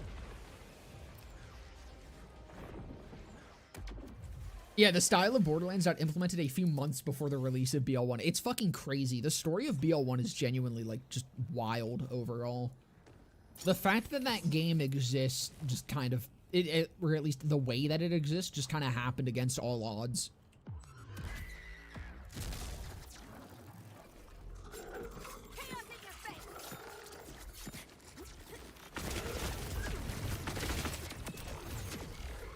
God fucking damn it, my vault card. I'm gonna scream. They need to fucking fix this shit, dude. This is genuinely the most ridiculous thing ever to still be in this fucking game. November, right? November was the first fucking vault card? How the fuck are we going on almost a goddamn year of this being a problem with vault cards? I guess, okay, technically it wasn't a problem in November. It would have only started being a problem with Stone Demon, but still, that's fucking ridiculous. It is so long of this being an issue of the vault card fucking resetting. What happens whenever you fucking quit out of the game and load back in, your vault card resets to fucking Mercenary Day. So you can save quit and shit and it stays. If I close the game and open the game again, it'll go back to Happy Mercenary Day. That's why my Happy Mercenary Day is fucking 114 compared to everything else.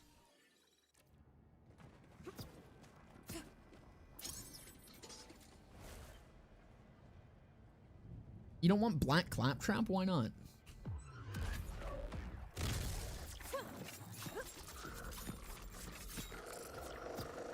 Claptrap's goated cuck chair technique side quest.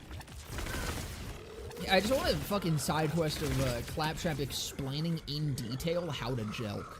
Like the proper method to jelking. And giving like tips and tricks. It's just like fully real. There's no bit or anything. He's literally just 100% teaching you how to jelk. I think that would be awesome.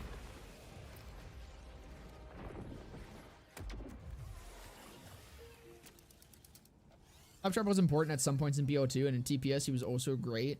But it just feels like the male version of Tina was unnecessary at this point. I mean, I feel like in... Oh no, I guess he was necessary in 2. They did work him into the main plot. I forgot about the, fuck. What is it called? What's the map? The lead up to Bunker, you use him.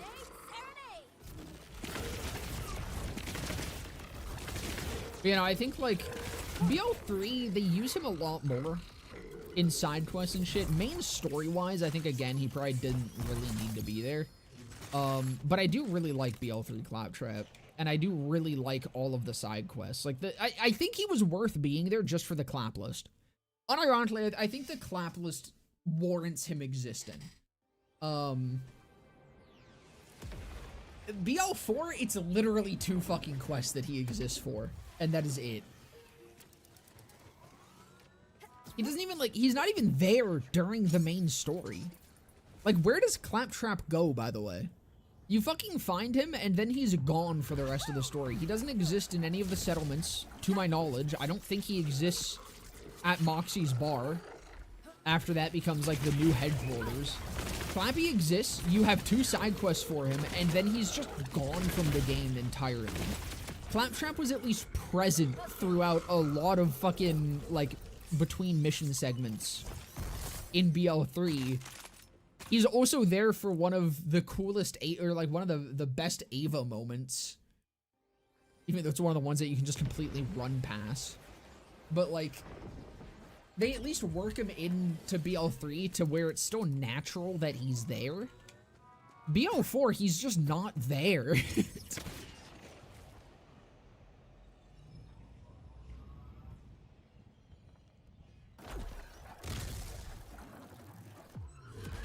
I mean, BL1 Atmosphere genuinely is just like, it feels like everything is against you, and it's perfect for that game.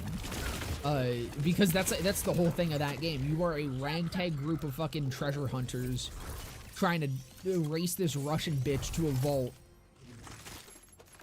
And like, I know it's not like a timed segment or anything. That last mission of you trying to get to the vault in time for it to open, since the entire story is building up, like, this only opens once every 200 years, you have one fucking chance at this, like, that builds up to that last fucking mission where you're just fighting through the gauntlet of soldiers and guardians and shit, and it's so well paced, it really fucking just feels like you're on that time limit, like there is a time crunch, and you just gotta fucking get through this.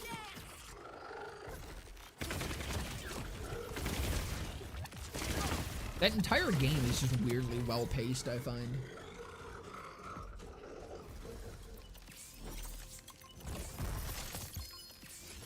Oh yeah, I've heard the fucking Bungie thing. The Bungie thing sounds stupid as hell. There's absolutely no way that that Bungie killed off fucking Destiny to go work on Borderlands games.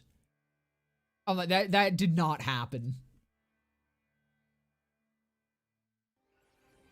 They did not drop a 100,000 daily concurrent player base game to go work for a franchise that has 4,000 right now. Fuck. Me and Zeta recently got banned from a BO2 speedrun-centric server because we kept correcting BO2 players on BO2 information. Bro, how dare you? How dare you give them better and up-to-date information? That's illegal. You can't do that. Fuck you.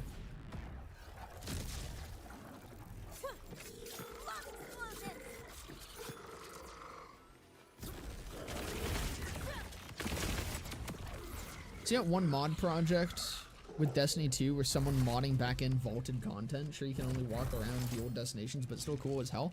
I thought they added it all back with like the final update when it died. Or was I lied to?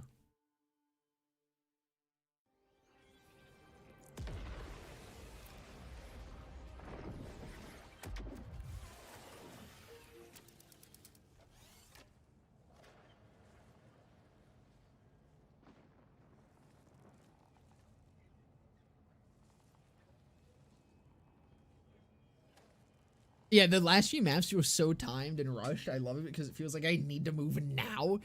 I don't know how the fuck, like, they did it. Again, I think it's just because, like, it's such a good moment and the entire game is spent building up to it so, like, weirdly well that it really does kind of become, like, a stressful moment. No matter how many times I play through BL1, I'm like, I gotta get to that fucking vault! I gotta go! That blonde fucking Russian bimbo's gonna beat me there and get a hole in her chest, but I gotta go!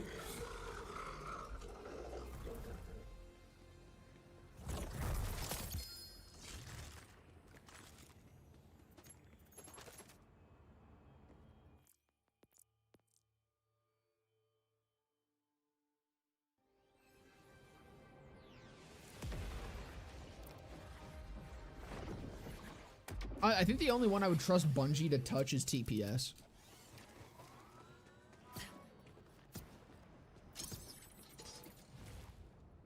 Where's my pearls? They're not really happening, unfortunately.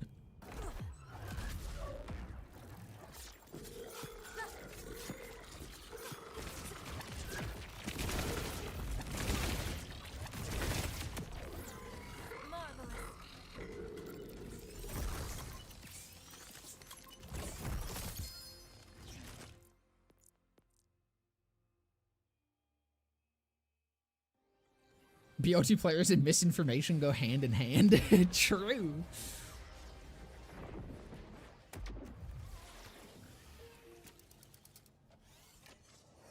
Has Clay shown back up in Borderlands 4? He was cool. No, he is not, which is fucking cringe. Clay is my goat.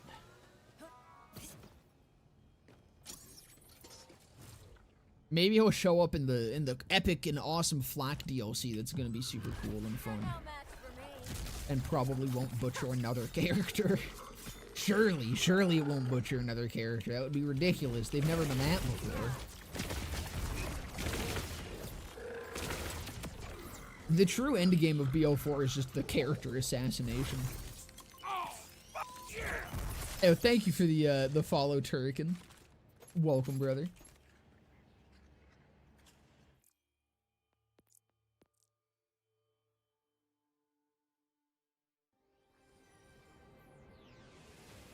Heard Tannis in BL1 has some good writing. Shame they made her a quirk chungus mad scientist in the later games. Yeah, no, in BL1 Tannis is like a fucking tortured scientist.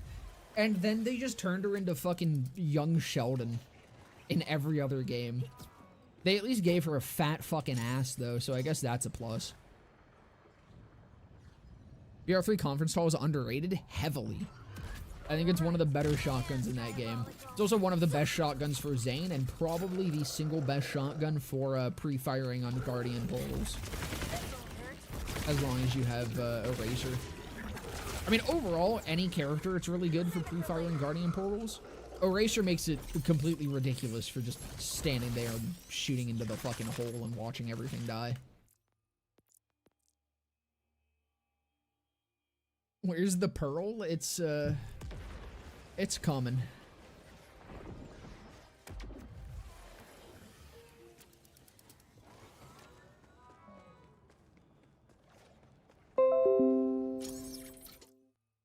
Forgot to mute my fucking thing. I still need to finish BL1, but I keep bouncing off of it for whatever reason. Buddy, you gotta bounce on it. You gotta bounce on that shit all night long. Get on there and just start bouncing. It's a good game. You're right. I am diabolical.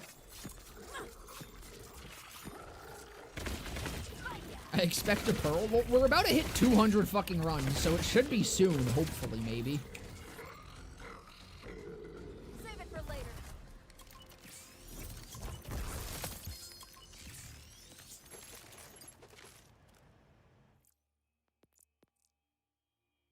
Conference call is the all-time GOAT. True.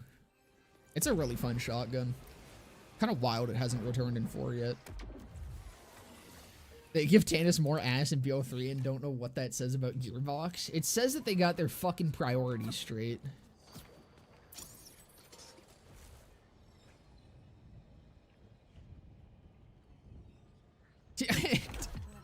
I saw a couple fucking weeks back. Just as you mentioned Windows, it made me think about it. I saw a couple weeks back that the activate Windows watermark is the white people version of the low battery fire alarm. And I think that's like the most accurate fucking shit I've ever heard.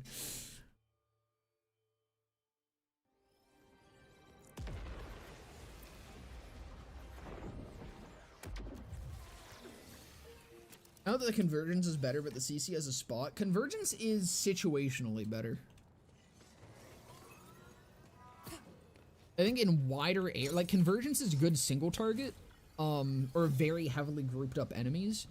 In more open areas, or if you're just generally wanting higher AoE, Conference Call is significantly better. And if you're using Zane, again, Conference Call is always better because of how it interacts with Eraser.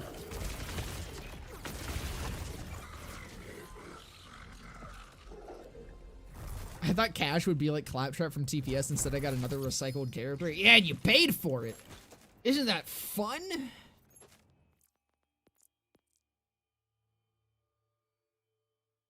Is this normal mode or something? This is UVH7. What's the chance of the pearl? Same as every other pearl. Apparently.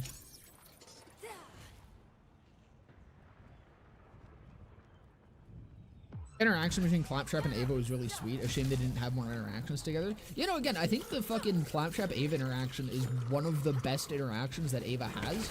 And you can just sprint straight by it. Which I think really is just the perfect example of why Ava got so fucked in BL3. Wouldn't make a TPS character ever again. They can't hit that high anymore. Dude, the more time goes on, the more I realize they actually were quite fucking close in BL3. BL3 really has a lot of TPS isms in a lot of the still trees. I don't think they're quite as good, but God, they're fucking close.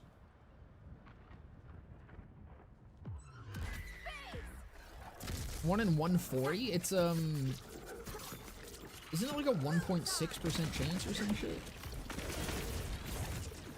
I don't think it's a 1 in 140. I think it's more than that, or higher than that. Or lower? It's a higher chance than that, I think. Just hold on, give me a second. Let me check Loot Lemon. What is the odds at UVH7? I forget what the formula is. That one's higher. Ride him. 0.6% base plus 0.05%. Oh, so it might, wait, is it 0.9%? I might be way off. I'm 7 plus 0.6. Okay, so we're 0.95%. So almost 1%.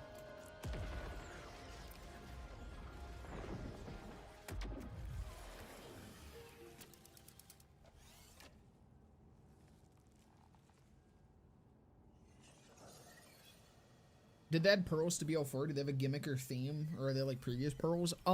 They added something that is teal to Borderlands 4. I don't think they're actually pearls, because they're just really rare dedicated drops. So there's like literally nothing about them that is actually pearls. None of their effects, or most of their effects, don't really feel like pearls. A lot of them are like obscenely strong and meta-defining, like the Raiden. Which, you know, I don't think any pearl should ever be. Shouldn't be the point of getting a pearl. Yeah, nah. They added teal. But they did not add pearls. You think Randy had Tom Pearl videos on his USB? I would hope so. I feel like Randy would be a Tom Pearl appreciator. He'd appreciate the magic of Mr. Pearl. For Flak, I think both CC and Convergence are goated, but the Convergence is better only for that case. Okay, it's just like if you're doing single target, Convergence is definitely better.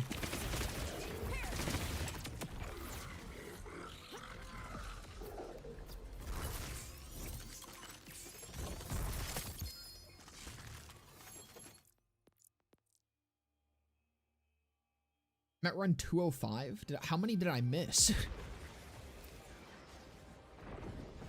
Have I just not been pressing the button? Been yapping too hard.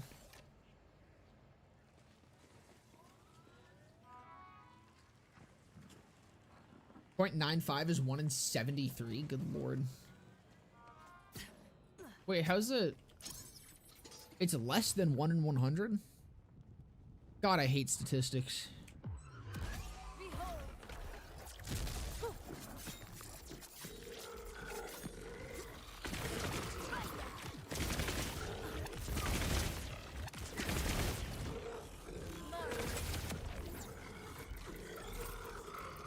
This is what people wanted, right?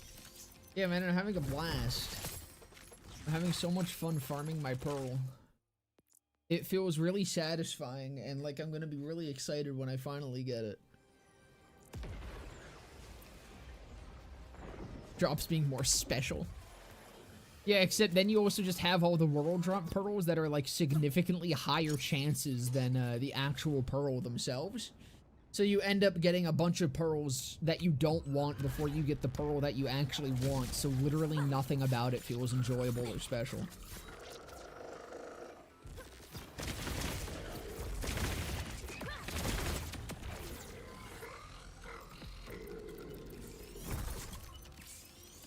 I do just like how they were kind of on the right track with actually adding a dedicated pool of world drop pearls.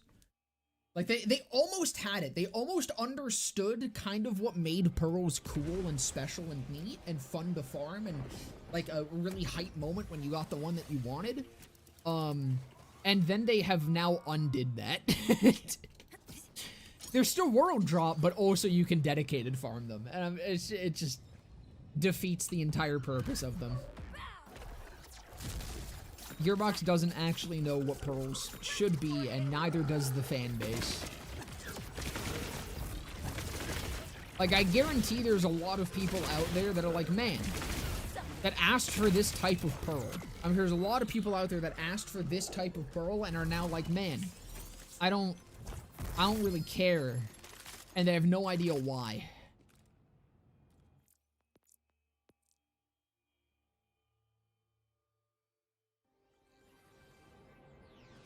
Still one hell of a missed opportunity to have pearls in BL3? I don't think so.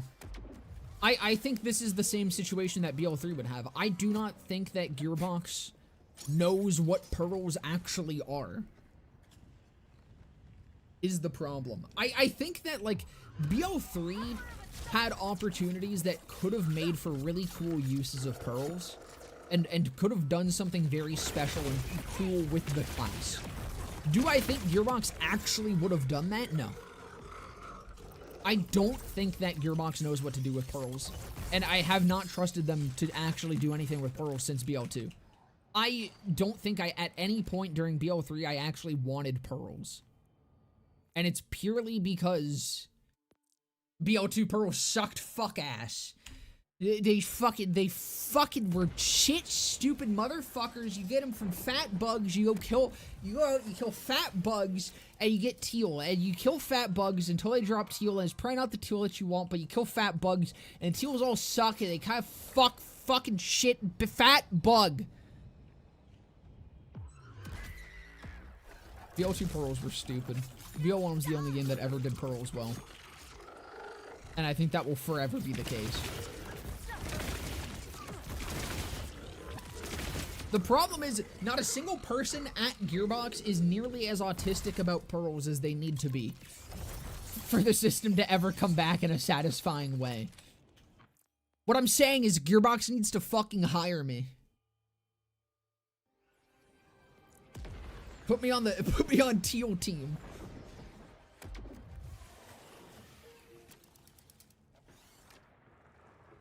I'm gonna be for real. I actually have no clue what a pearl is supposed to be. In your opinion, what makes a pearl, no Tom? I do have an entire video on this subject if you want, like, significantly higher depth than I'll probably give you now. But, to me, a pearl is, one, in the weapon design itself, in what the weapon does. I don't care if it's strong, I don't care if it's good. I think the Godfinger is a perfect example of what a pearl should be in function, because it is taking a Jacob sniper and pushing it to its, like, logical extreme of that weapon class. For example, actually, the one I'm using now, the Crowsourced, I think the Crowsourced is a pretty good pearl because it is going about, like, the effect of it benefits charging. It's an effect that is inherently tied to charging the weapon, and you get more out of it when you fire from full charge. And I think taking what the weapon type and class is and using that to make an effect, I think it's key to making a good pearl. I think the best pearl in BL4 is probably the Conflux. I think it's ideal, is that one. That is the perfect pearl for a Molly 1 sniper rifle, where it gives you bonus damage for each effect that is applied to an enemy when you hit them. As for actually obtaining pearls, again, I don't care if they're strong. In fact, I do not think any pearl should ever be super fucking strong. I don't think it should ever be, like, best in class or necessary.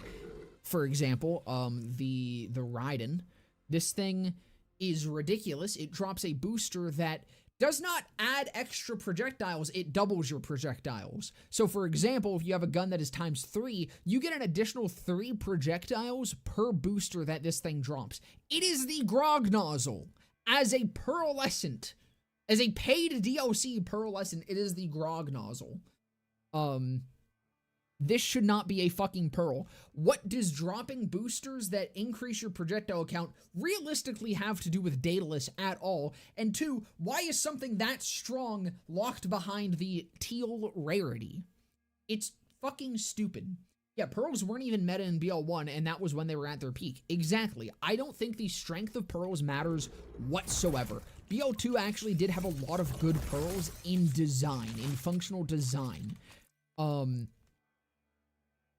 Where BL2 really fucked up with pearls was that pearls ended up being split into 3 different categories, where effervescents are very powerful weapons. BL1 pearls, to lay it out, BL1 pearls were rare, world drop only, effectively world drop only, kind of. They had some higher chances from Cromarax, obviously, but it was a shared pool.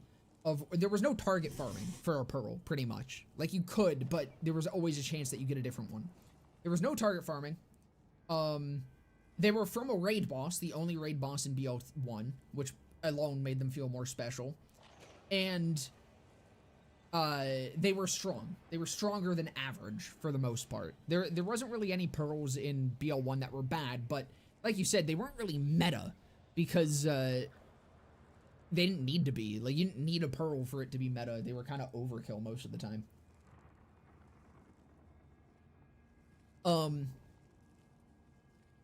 That's like the 3 pillars of it. BL2 took those 3 pillars and split them up into 3 different fucking rarities. So already you're cheapening the pearl by taking away 2 of the things that made it a pearl and putting it into Seraphs, which were the raid boss loot for BL2, and Effervescence, which were added way later, but were, like, just powerful versions of other legendaries that existed. They were more powerful of a tier than average. And then pearls were, like, the world drop, whatever the fuck. In BL2, though, the best way to get pearls was fat bugs, as I had a schizophrenic breakdown about. There was nothing special about the enemy you got them from. It was just fat bugs was the best way to fucking get pearls, which again moved to cheapen them. Pearls were not fun to get, they were not interesting, they were not strong, they were not raid boss loot. He just killed fucking fat things. BO4.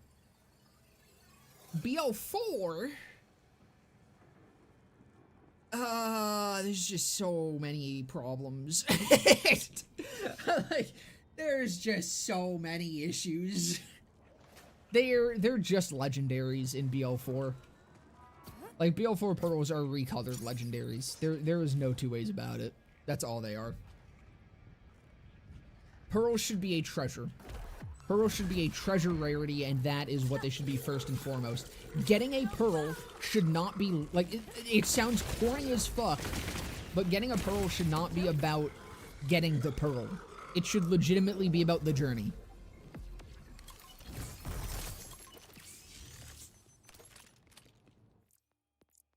And there's no journey in fucking sitting there and killing fat bugs. There is a journey in overcoming a raid boss and getting so good at killing a raid boss that you can do it over and over again until you get the pearl, which is from a fucking world drop loot pool that you want.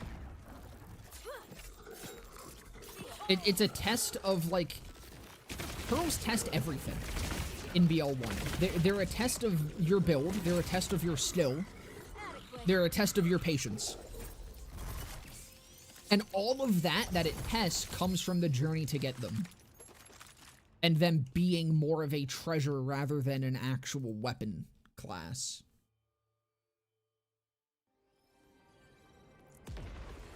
Some enemies had their own sort of dedicated BL1 pearl drops, like Drifters can drop Serpents, Jackal and Undertaker, Badass Desperados had Bessie, and Badass non-elemental Lance soldiers have shields. I thought the Lance soldiers were also just everything at a slightly increased rate.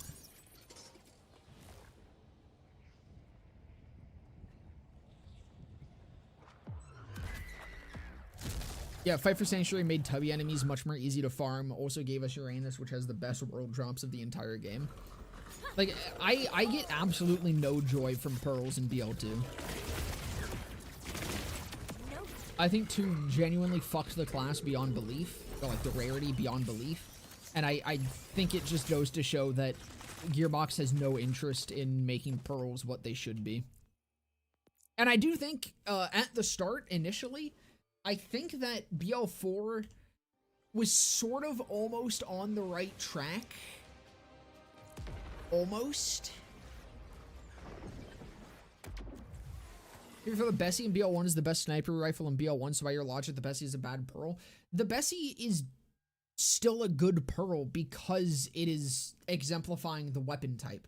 The thing is, I'm not saying that a pearl is bad if it's best in class. A pearl is bad if it's necessary. A pearl is bad if it does something that nothing else does and is necessary to farm. A good pearl isn't necessarily a bad pearl. If the Bessie was, like, so much stronger than your average Jacob sniper, then yeah, that would be an issue, but it really isn't. Like, the Bessie is an obscenely strong weapon, but you don't need it. You can get by in the game perfectly fine without a Bessie. And you wouldn't, like, be upset that you didn't have a Bessie. Pearls need to cater to the effect of the manufacturer gimmick. Insert proprietary license that obliterates the idea of this.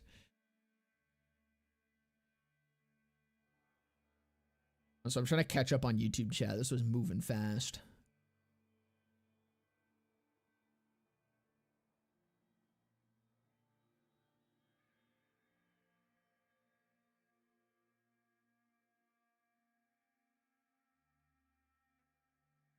I like tubbies. I do like tubbies. I just don't like tubbies being the method of farming pearls.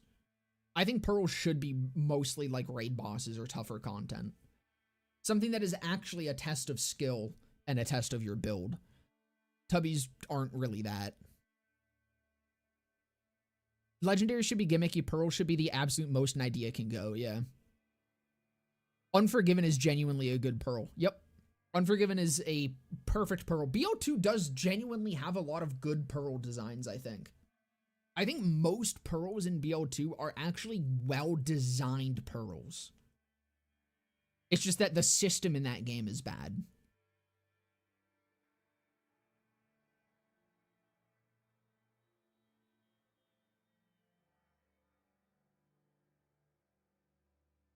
I get no joy from Fight for Sanctuary. They can have that shit. I don't want Sanctuary anymore.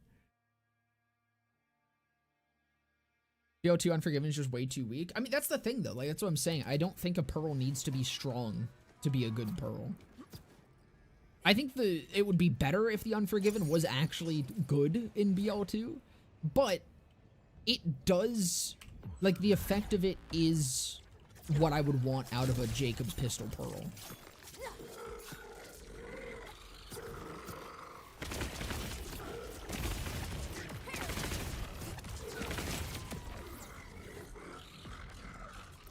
Do I grind out D2 dungeons? Do I start a new BL3 run? BL3! BL3! I'm totally not biased. Do BL3!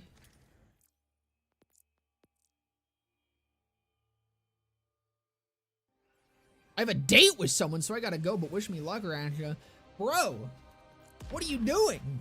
You can't be in here if you got dates. That's illegal. That's against the Arachnica fucking code of conduct. You can't be in my Twitch chat if you're having actual real-life relationships. That's wild. Have a good one. Thanks for stopping on by, Dizzy.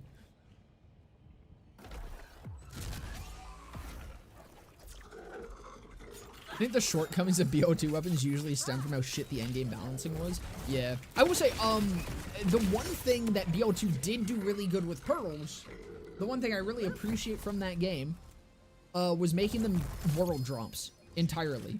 I think at any moment having a chance to get a pearl is fucking awesome because, as I said, the journey, I think, is the thing that makes pearls special.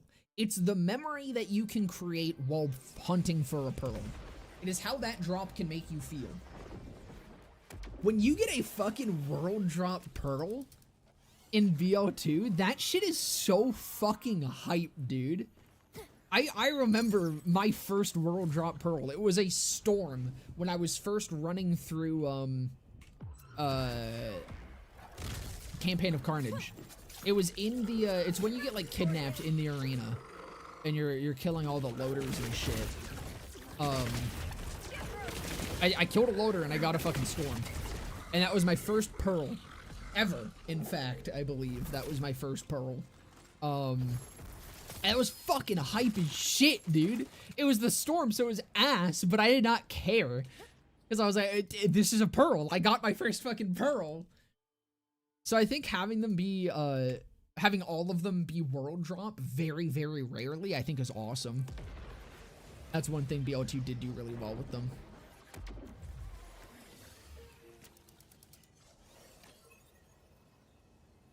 It's like the Butcher in BL2. It's a great Hyperion shotgun, but you can still play the game without getting it.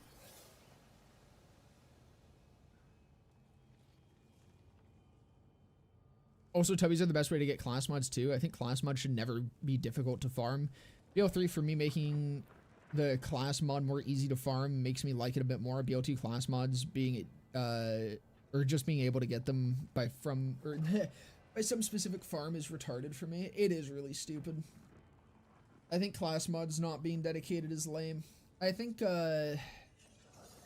TPS had the same issue there, but TPS has a big issue with farming in general. Are we winning? No, we are so far over odds at this point.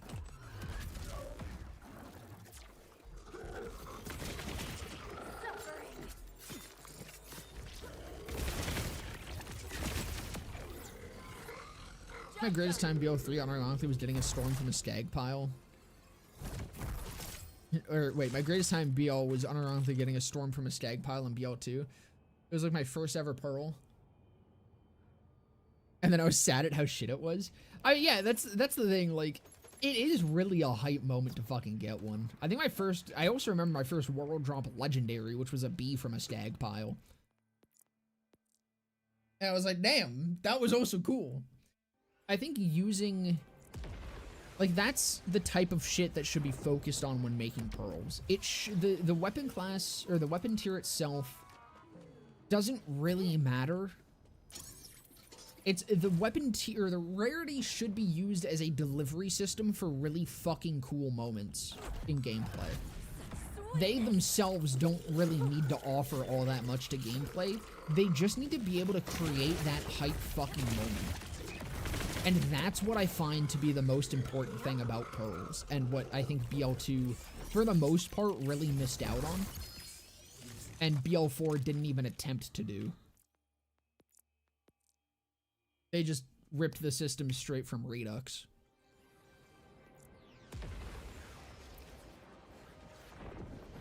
Best way to describe a Pearl's power level is that it should fulfill the weapon/company's power fantasy, not necessarily best in slot, but at least good to do content very comfortably. Yeah, I think that's great. And there is going to be times where, like, fulfilling the weapon manufacturer, or the weapon or company manufacturer power fantasy, sometimes that does end up being bad. Unironically, I think the Wanderlust is another really good Pearl. Because it's so silly and weird and goofy, but it's an E-Tech pistol. That's kind of what I would expect out of an E-Tech pistol. Or like just an E-Tech Pearl. And the fact that it even is usable at all, and like you can kind of make it good, I think is neat.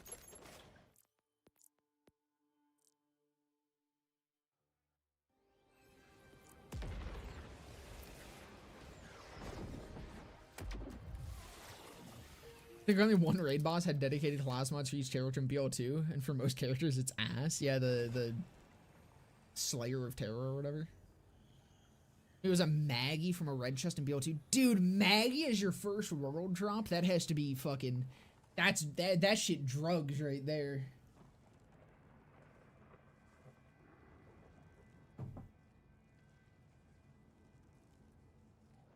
People also need to respect the whimsy of bad weapons. Hey, I've been preaching that shit for how long now?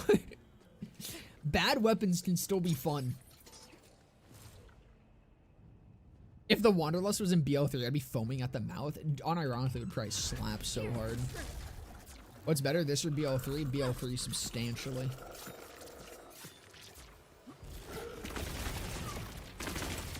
I was recording for BL3's Forgotten right before this stream, and I can't express how much more fun I was having.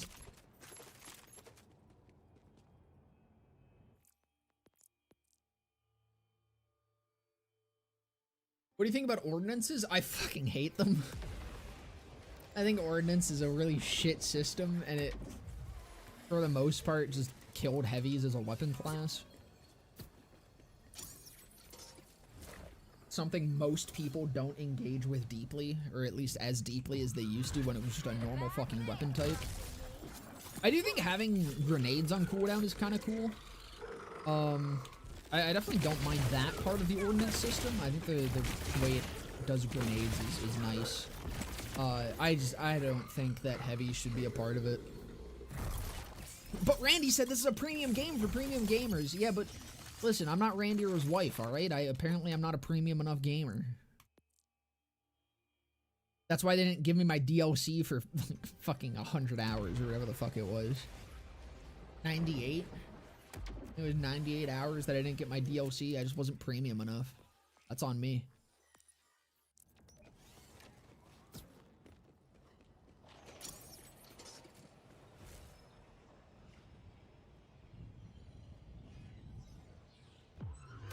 Your name has been called.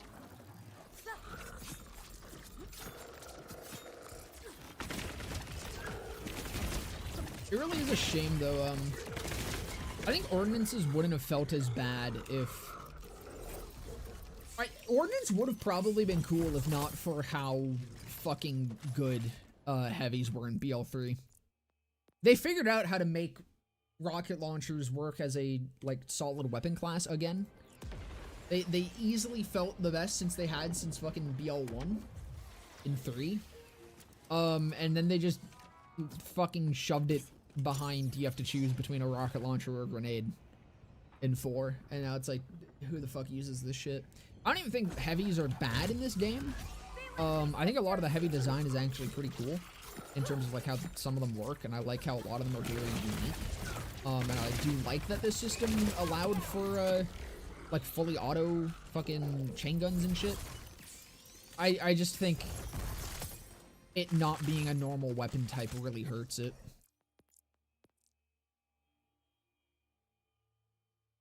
I believe everything Randy says. He is a magician. The devs know best. We are just minions. Dude, true. Banana. I'm just a little yellow guy with fucking little gray goggles. In the grand scheme of things. Thinking of returning to BO3. Already got full from BO2 and TPS. And in the PS4 Pro, I can play the game at 60 FPS. Hell yeah. I highly recommend. I do go through periods of burnout a little bit with 3, obviously. But I think I've gotten through it, and I've just like been playing BL3 again. And like, I haven't been even playing it with goals in mind necessarily. I've just been playing it and just like appreciating shit about it and just doing small things that, like, I mean, customizing vehicles. I've been re-customizing all my vehicles on my different saves and shit every time I play on them. And I'm just like, man, this is a good fucking game. This is fun. It's so much fun and so enjoyable. And I really wish I could fucking lobotomize myself so that I could just experience playing BL3 all over again for the first time. It's such a good fucking game. And I've just been having fun booting it up and like doing nothing pretty much. Booting it up, no goals in mind, nothing specific to farm, just running content for the sake of running content. Driving around maps for the sake of driving around maps.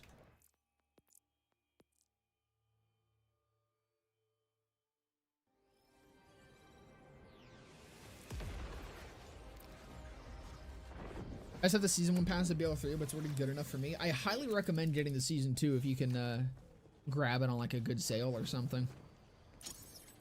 I mean, even if you can't, I think it's still worth the money. Mysterious Lair is fucking incredibly fun, and Arms Race is really cool.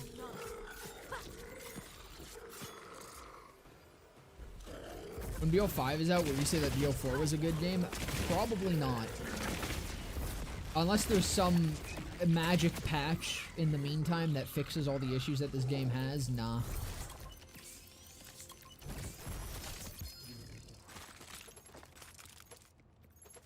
Keep in mind, this isn't me flip-flopping. I've been a fan of BL3 since day one.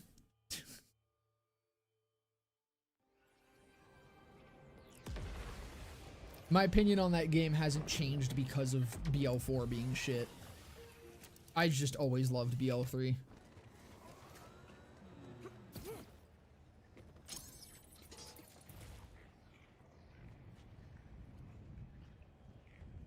I don't get shirtless Zane, which is a shame. That is. You don't get Zaddy Zane.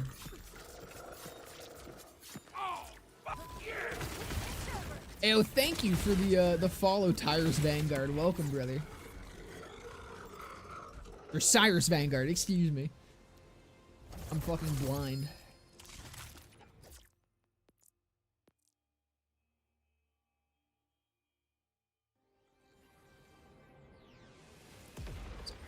One thing Destiny has over all other looter shooters, and it's the co-op activities with people. I've unironically been enjoying Destiny 2 with friends.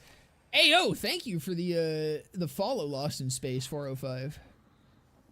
Welcome.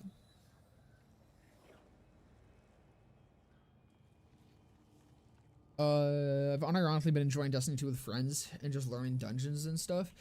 I've been wanting to like get into Destiny 2 properly. I mean, specifically what made me interested in it again is that I heard that they added back a bunch of the content that they had removed. And I was like, oh, that's what made me stop playing in the first place. The problem with Destiny 2 is like, the end game of it looks really fucking fun. Getting there is not very fun. And I'm like, I have no idea how long it actually takes to get to proper end game. But I imagine it's a long-ass fucking time, and I have not done it. How's it going, Charlie? Welcome. Loveless is such a corny name. It really is.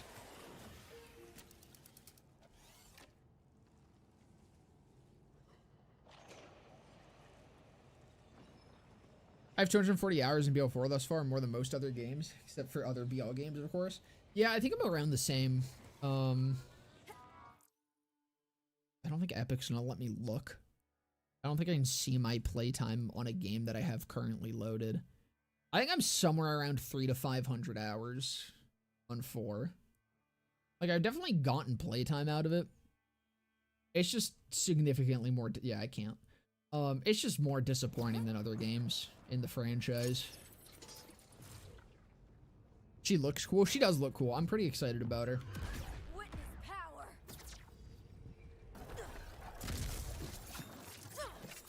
Go boom. Problem is, I don't really have expectations for her skill tree after Cash.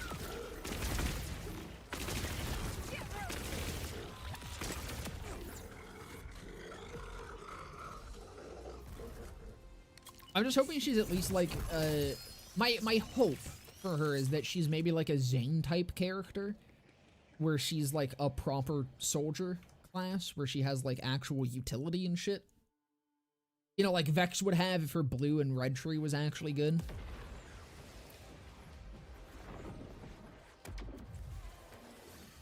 The opposite would be hate more. Dude, hate more would go so much fucking harder than Loveless. Loveless sounds like she's a fucking incel, which I guess for being a fucking hacker might be. Might just be the case. Let's journey to the dark beyond. Bitch unironically posts forever alone memes. And probably has an unwashed asshole, let's be real.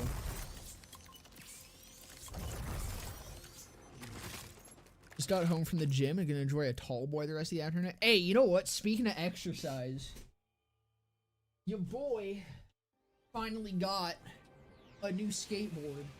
Because the other one that I started skating with, for those that are unaware, I've been longboarding. Actually, I'll keep this over here. I can show it off some more. I've been longboarding for almost 9 years now, I think. Within the last few months, I've been getting into like proper skating because I don't know, I kind of just like, I hit this point with longboarding where I'm like, well, the only thing left for me to really do with longboarding is like dance, which I don't really care about. You can't really do many tricks on a longboard. It's like, it's a fucking dance and downhill. And I'm like, downhill would be fun. I'd love to start getting into like proper fucking downhill longboarding. But I don't live in a place that has a lot of downhills. And I'm like, I need a goal. Like I've plateaued with longboarding. I've been good at this shit for like the last, I hit my peak of longboarding like, I don't know, a year in, if that. I was like, I need something else to occupy my time.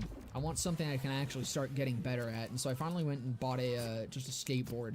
Like, there's always more to go up with skating. You can always get better. You can always learn new tricks and shit. Hold on, let me get this into the queue. So I bought a skateboard a few months back and I've been getting into that. But the one I bought a 0 complete deck. And the only one that they had in stock was an 8-inch. And I have, my shoe size ranges from size 11 to size 14. It depends heavily on shoe brand. Like, pretty much the 11s I think are mostly only Converse that I'm 11s in. Everything else I'm usually between 12 to 14. So I'm like towards the high end of that shit. I got big ass fucking feet and it's a problem when I'm trying to buy shoes. And it's also a problem when you're skating a fucking 8-inch deck. I don't know if I can show my feet on stream. I'm so sorry, fellas. I would if I could. But yeah, no, skating a fucking 8-inch deck, not good, not great. So I was like, I've invested enough time in this. I think I can justify spending a premium buck on like an actual deck that I put together. That's not it. That's not it, is it? That's a world drop. That's a fucking world drop. That's a fucking world drop. That's awesome. That's sick. That's so cool. That's satisfying. I'll finally go buy an actual deck and an actual fucking like custom board. And I did. This is a 8.38 Death Wish. It's fucking beautiful. And the trucks that they fucking had there. I don't know if it'll show up on camera. Oh, it does. So you know I had to cop those. But, yeah, no, just going up to a fucking 838. I'm already so much more fucking consistent with my tricks. I'm so much more stable. I can land so much fucking better. I feel like a proper skater boy. It's awesome.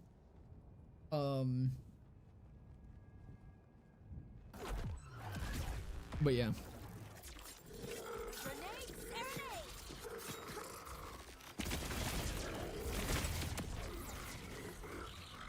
How do you think level 70 will affect Vault Hunters in 4? Well, I can tell you it completes this build. Level 70 is just enough for me to get 10 out of 5 Grave Thirst, which is ideal. I think for the most part, it's going to benefit a lot of builds very, very nicely. I don't think it's going to be as good as level 80.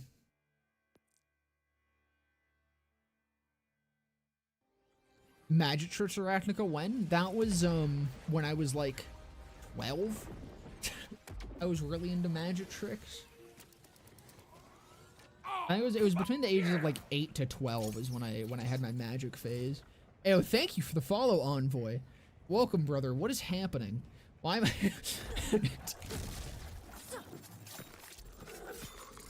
Is my stream just popping off today? This farm's brutal. Took me like 700 runs. Good lord. Why? I don't get why some pearl farms are just so much more rough than others. But it feels like, for me, the ride and the crow source and this have been substantially longer than every other pearl farm that I have engaged in. But Loot Lemon says they're the same odds as everything else. Also, hit someone with that skateboard swag of a Borderlands player.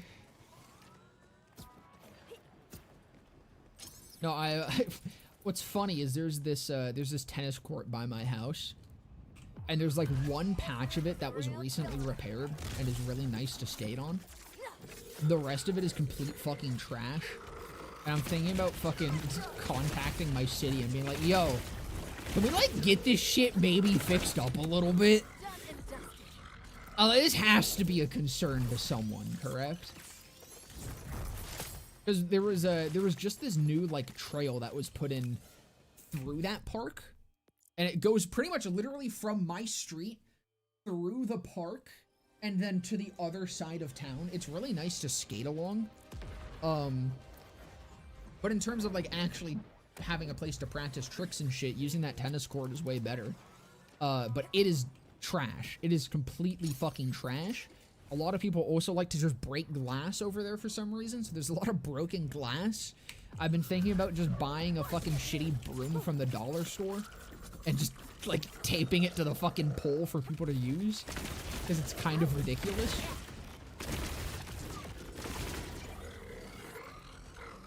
But, yeah, no, I'm gonna actually try to contact my dog shit city and do my part to petition for that to fucking get better.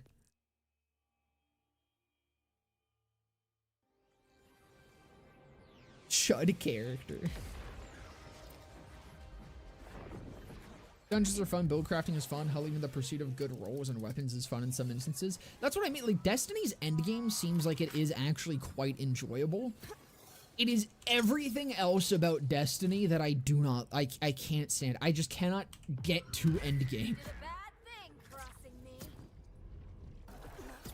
I've been thinking about doing a stream of it, though.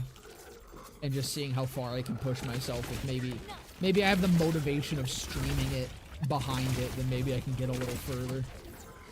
I don't know, I pre-ordered that shit, man. I pre-ordered Destiny 2 for my PlayStation 4 back in the day. Or no, I didn't. I just bought it day one. That's what it was. Cause like, it sounds wrong. I don't pre-order. Or I pre-order for Borderlands and that's about it.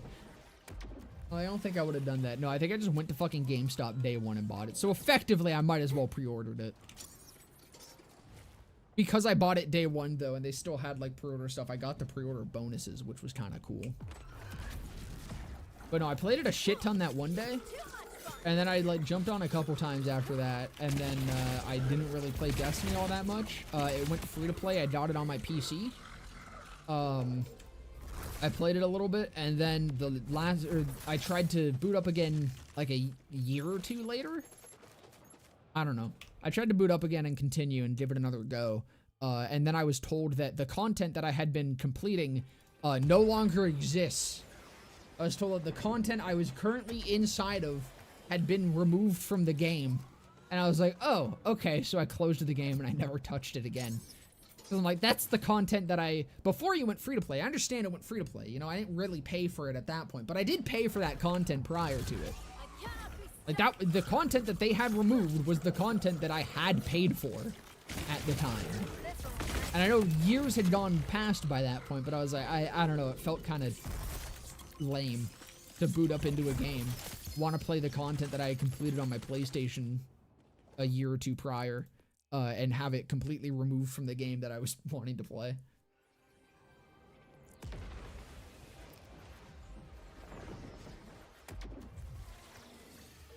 Oh god, no. Yeah, I have no fucking care in the world for the story.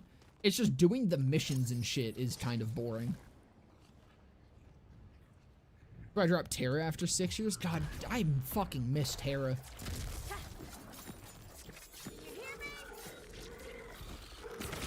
Terra was one of the first MMOs that I got really into.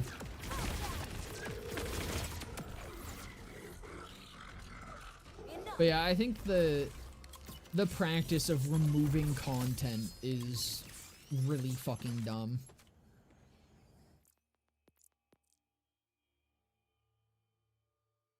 You think Vex would listen to Hyperpop while she's dancing like crazy? Absolutely she would. What new Tails line would you say after you hit someone with a skateboard? Probably one of Fran's. One of the, like, aggressively sexual Fran lines, I think.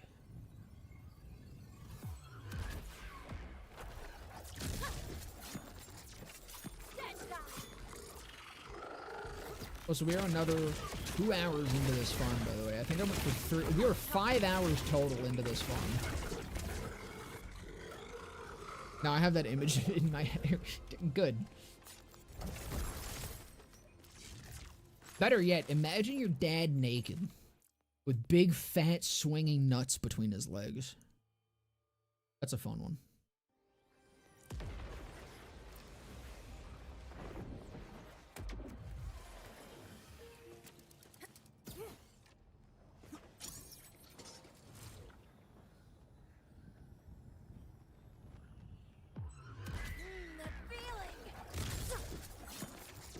Vex listens to MCR and nothing else. That's the real answer. Vex listens to nothing but MCR.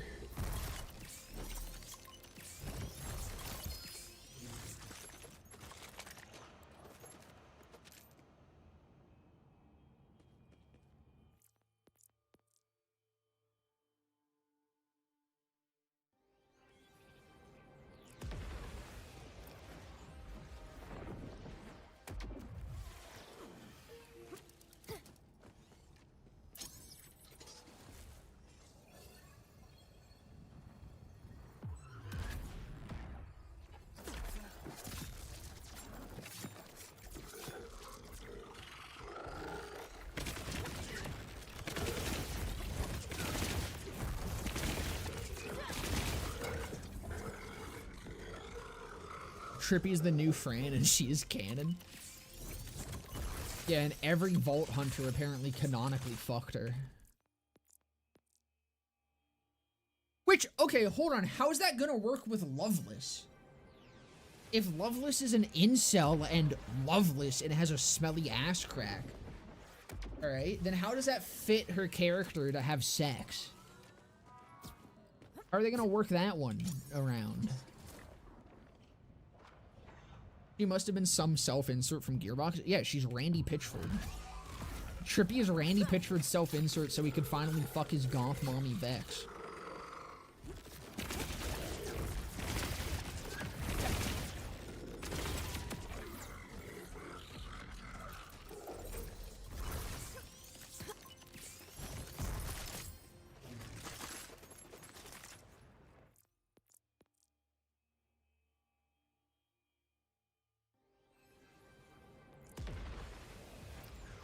We'll go to 250 and then I might call it for today.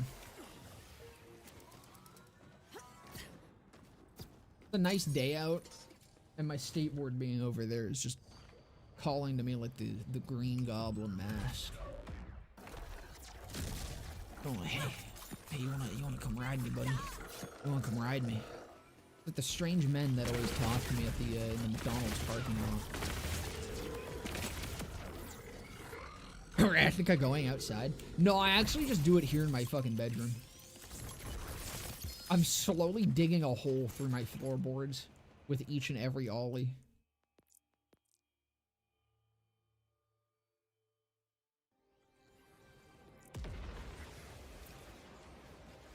Motherfuckers be calling goth mommy to a girl that probably isn't even in her 20s and probably doesn't even have a kid.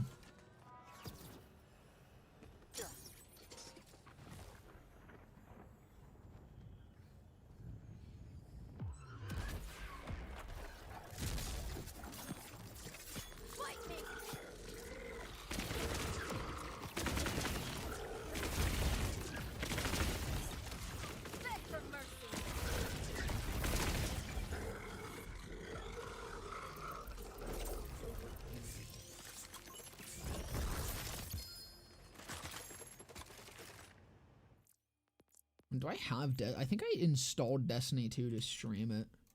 I do have it installed currently. Maybe I'll play that later today. I don't know, I've also been playing I've been playing an indie looter shooter, which is crazy that even actually exists. It kind of sucks. I'm gonna be honest. Rift Storm. It kind of sucks right now. It's in early access, but it's pretty damn cheap. It's like a looter shooter extraction shooter, or looter shooter extraction roguelike kind of thing. Which, I mean, the extraction roguelike thing is pretty much what I would expect from an indie looter shooter. I think that's the only realistic way to do it. Shockingly enough, the gun system is actually kind of cool and pretty good.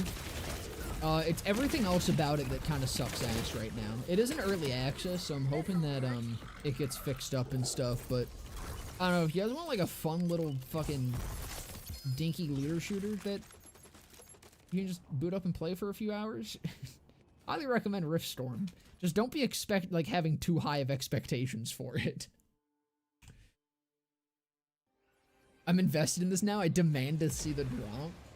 You might be having to come back in next stream. Same Arachnica time, same Arachnica channel.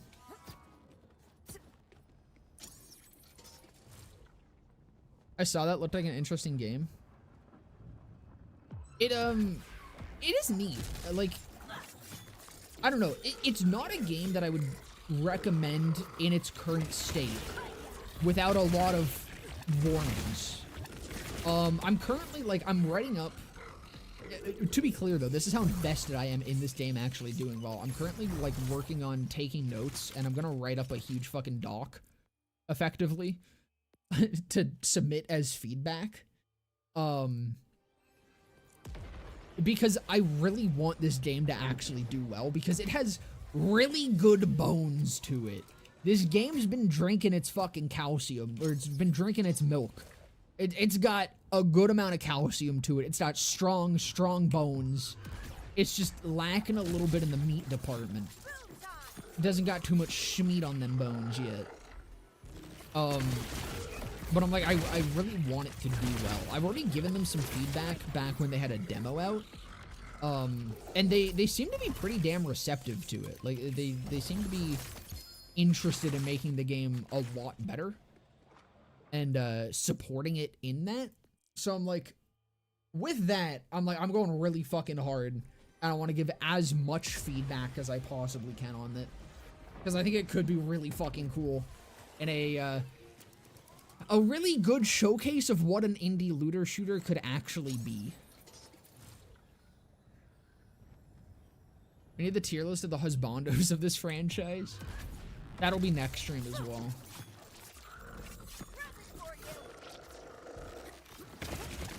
We start the farm with the waifus, we'll end the farm with the husbandos. Respectable.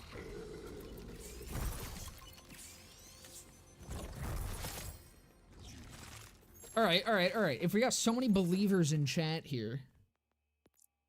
If we got so many believers in chat here today. Let's do a prediction, fellas. Let's go. Let's do Pearl before you know what, I'll even do Pearl before 251.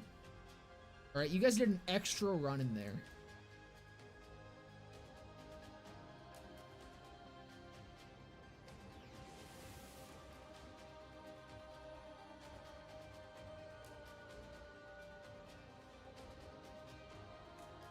Money where your mouth is, fellas. If you believe in it happening that much, throw some fucking channel points in there and see what happens.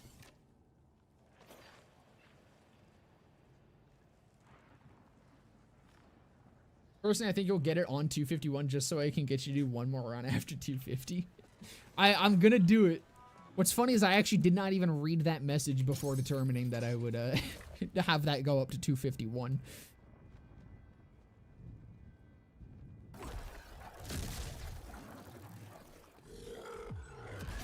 If you're looking for something to chill with on D2, hit me up and I'll hop on. Hey, I'll keep that in mind.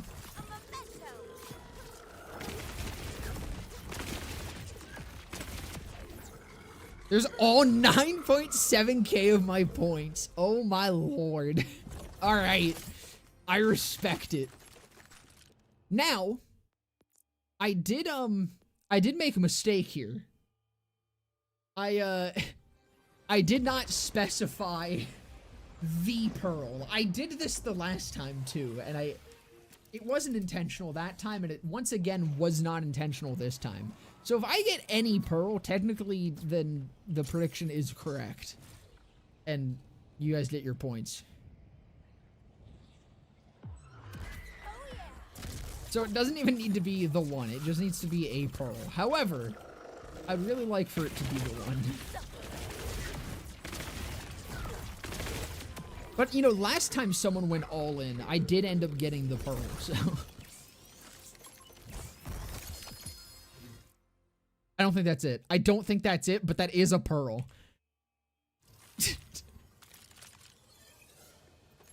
No, wait! Whoa! That is it! Yo! The predictions! Why do they work? Why do the they always work! Get fucked, doubters!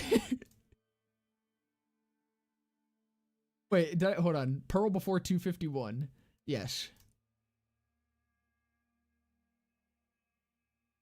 God damn! You did miss a predict, and on like fucking the very next, or 2 runs in? Holy shit, we did it! I bet 10 on before 251. You're getting some points! So killing an enemy fires projectiles outward that increase weapon damage. What the fuck? Is this crazy? This sounds crazy. Oh, it doesn't charge though. What? See this? Why is this a pearl? Why do we have an order pearl that doesn't charge? I just think that's a little bit stupid. Or is projectiles outward? So is this Breath of the Dying? I'm oded.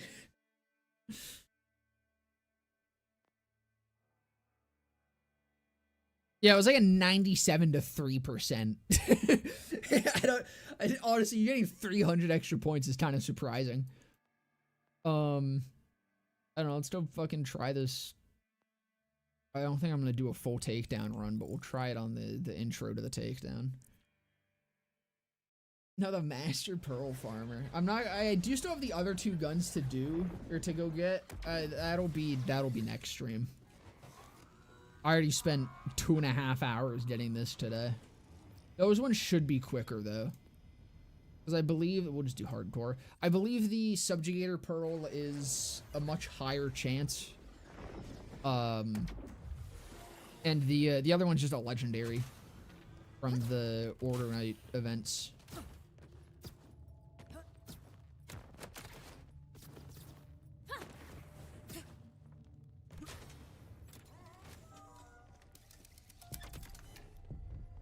Hold on, because it doesn't fucking charge, I guess. Let me swamp this shit out. I also had Jacobs on that. Does that always come with Jacobs? Or is this one of the ones where they're just putting Jacobs on everything now because it's what's actually good in the video game?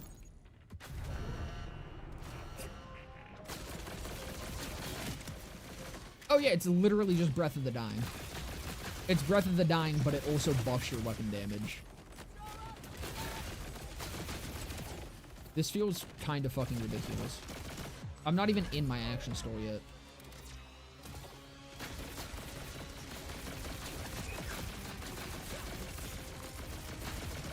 Okay, maybe not. It's good against squishier guys. That guy was a little slow. Big groups it kind of fucking takes care of.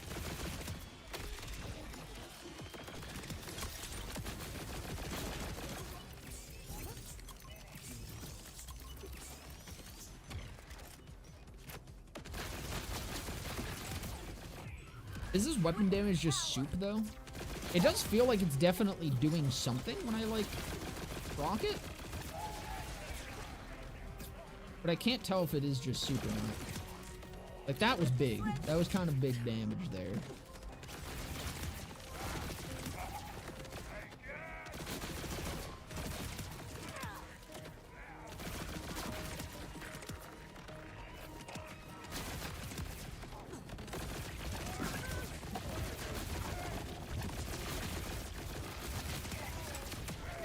That guy got fucking dunked on swiftly.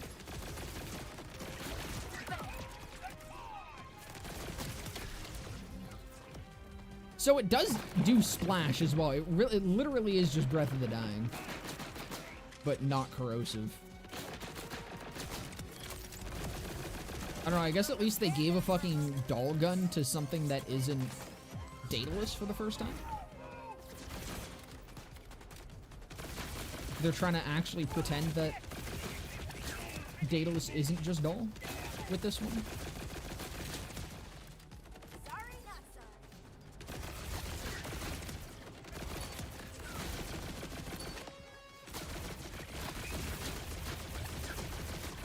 sorry. It feels like really fucking good, and then it sometimes just feels like complete trash.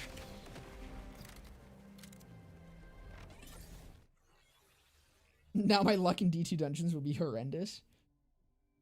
So they just added the Breath of the Dying and the Chaos in the same update.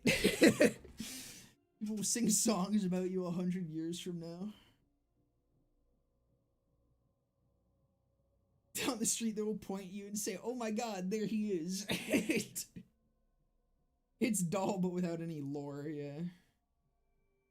Breath of the Dying is better because it kills you. This also kills you. It does deal splash. Describe it as an honest mobbing weapon, not a war crime like Lockjaw, but also not worthless like Rowdy Rider. Yeah, I'm like, this seems like it'll be really nice for takedown. It's base game, right? So I'm like, this is effectively just base game version of the Heimdall, I guess. Where it kind of just clears out big areas quickly. This is the base game takedown gun.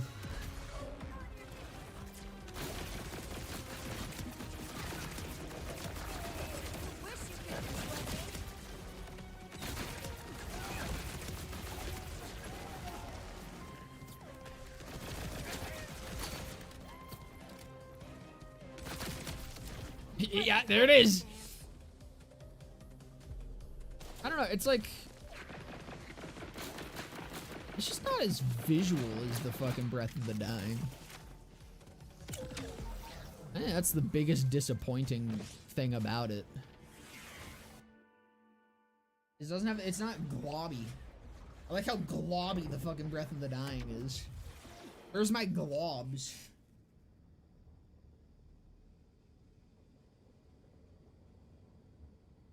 Roll might be on the low end. God rolls 23k God DPS. Pearl parts are awesome.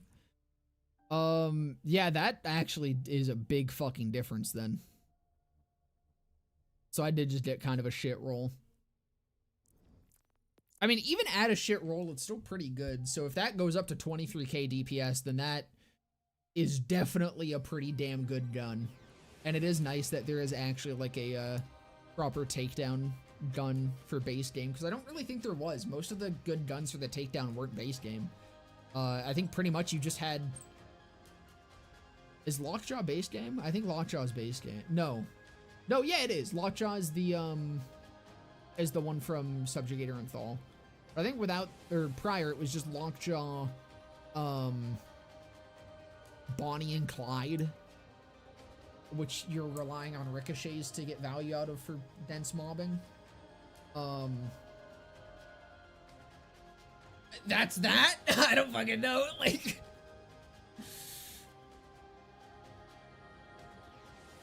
Anyways, fellas, thank you guys so much for coming and hanging out, as always. I hope you guys have a fantastic rest of your day, evening, morning, night, whatever time it may be. I will see you next time farming the other 2 guns. I don't know if next time's going to be next week. I might boot up another stream again this weekend. We'll see what happens. I don't know. Anything's possible. But yeah. Have a good one, fellas. Bye-bye!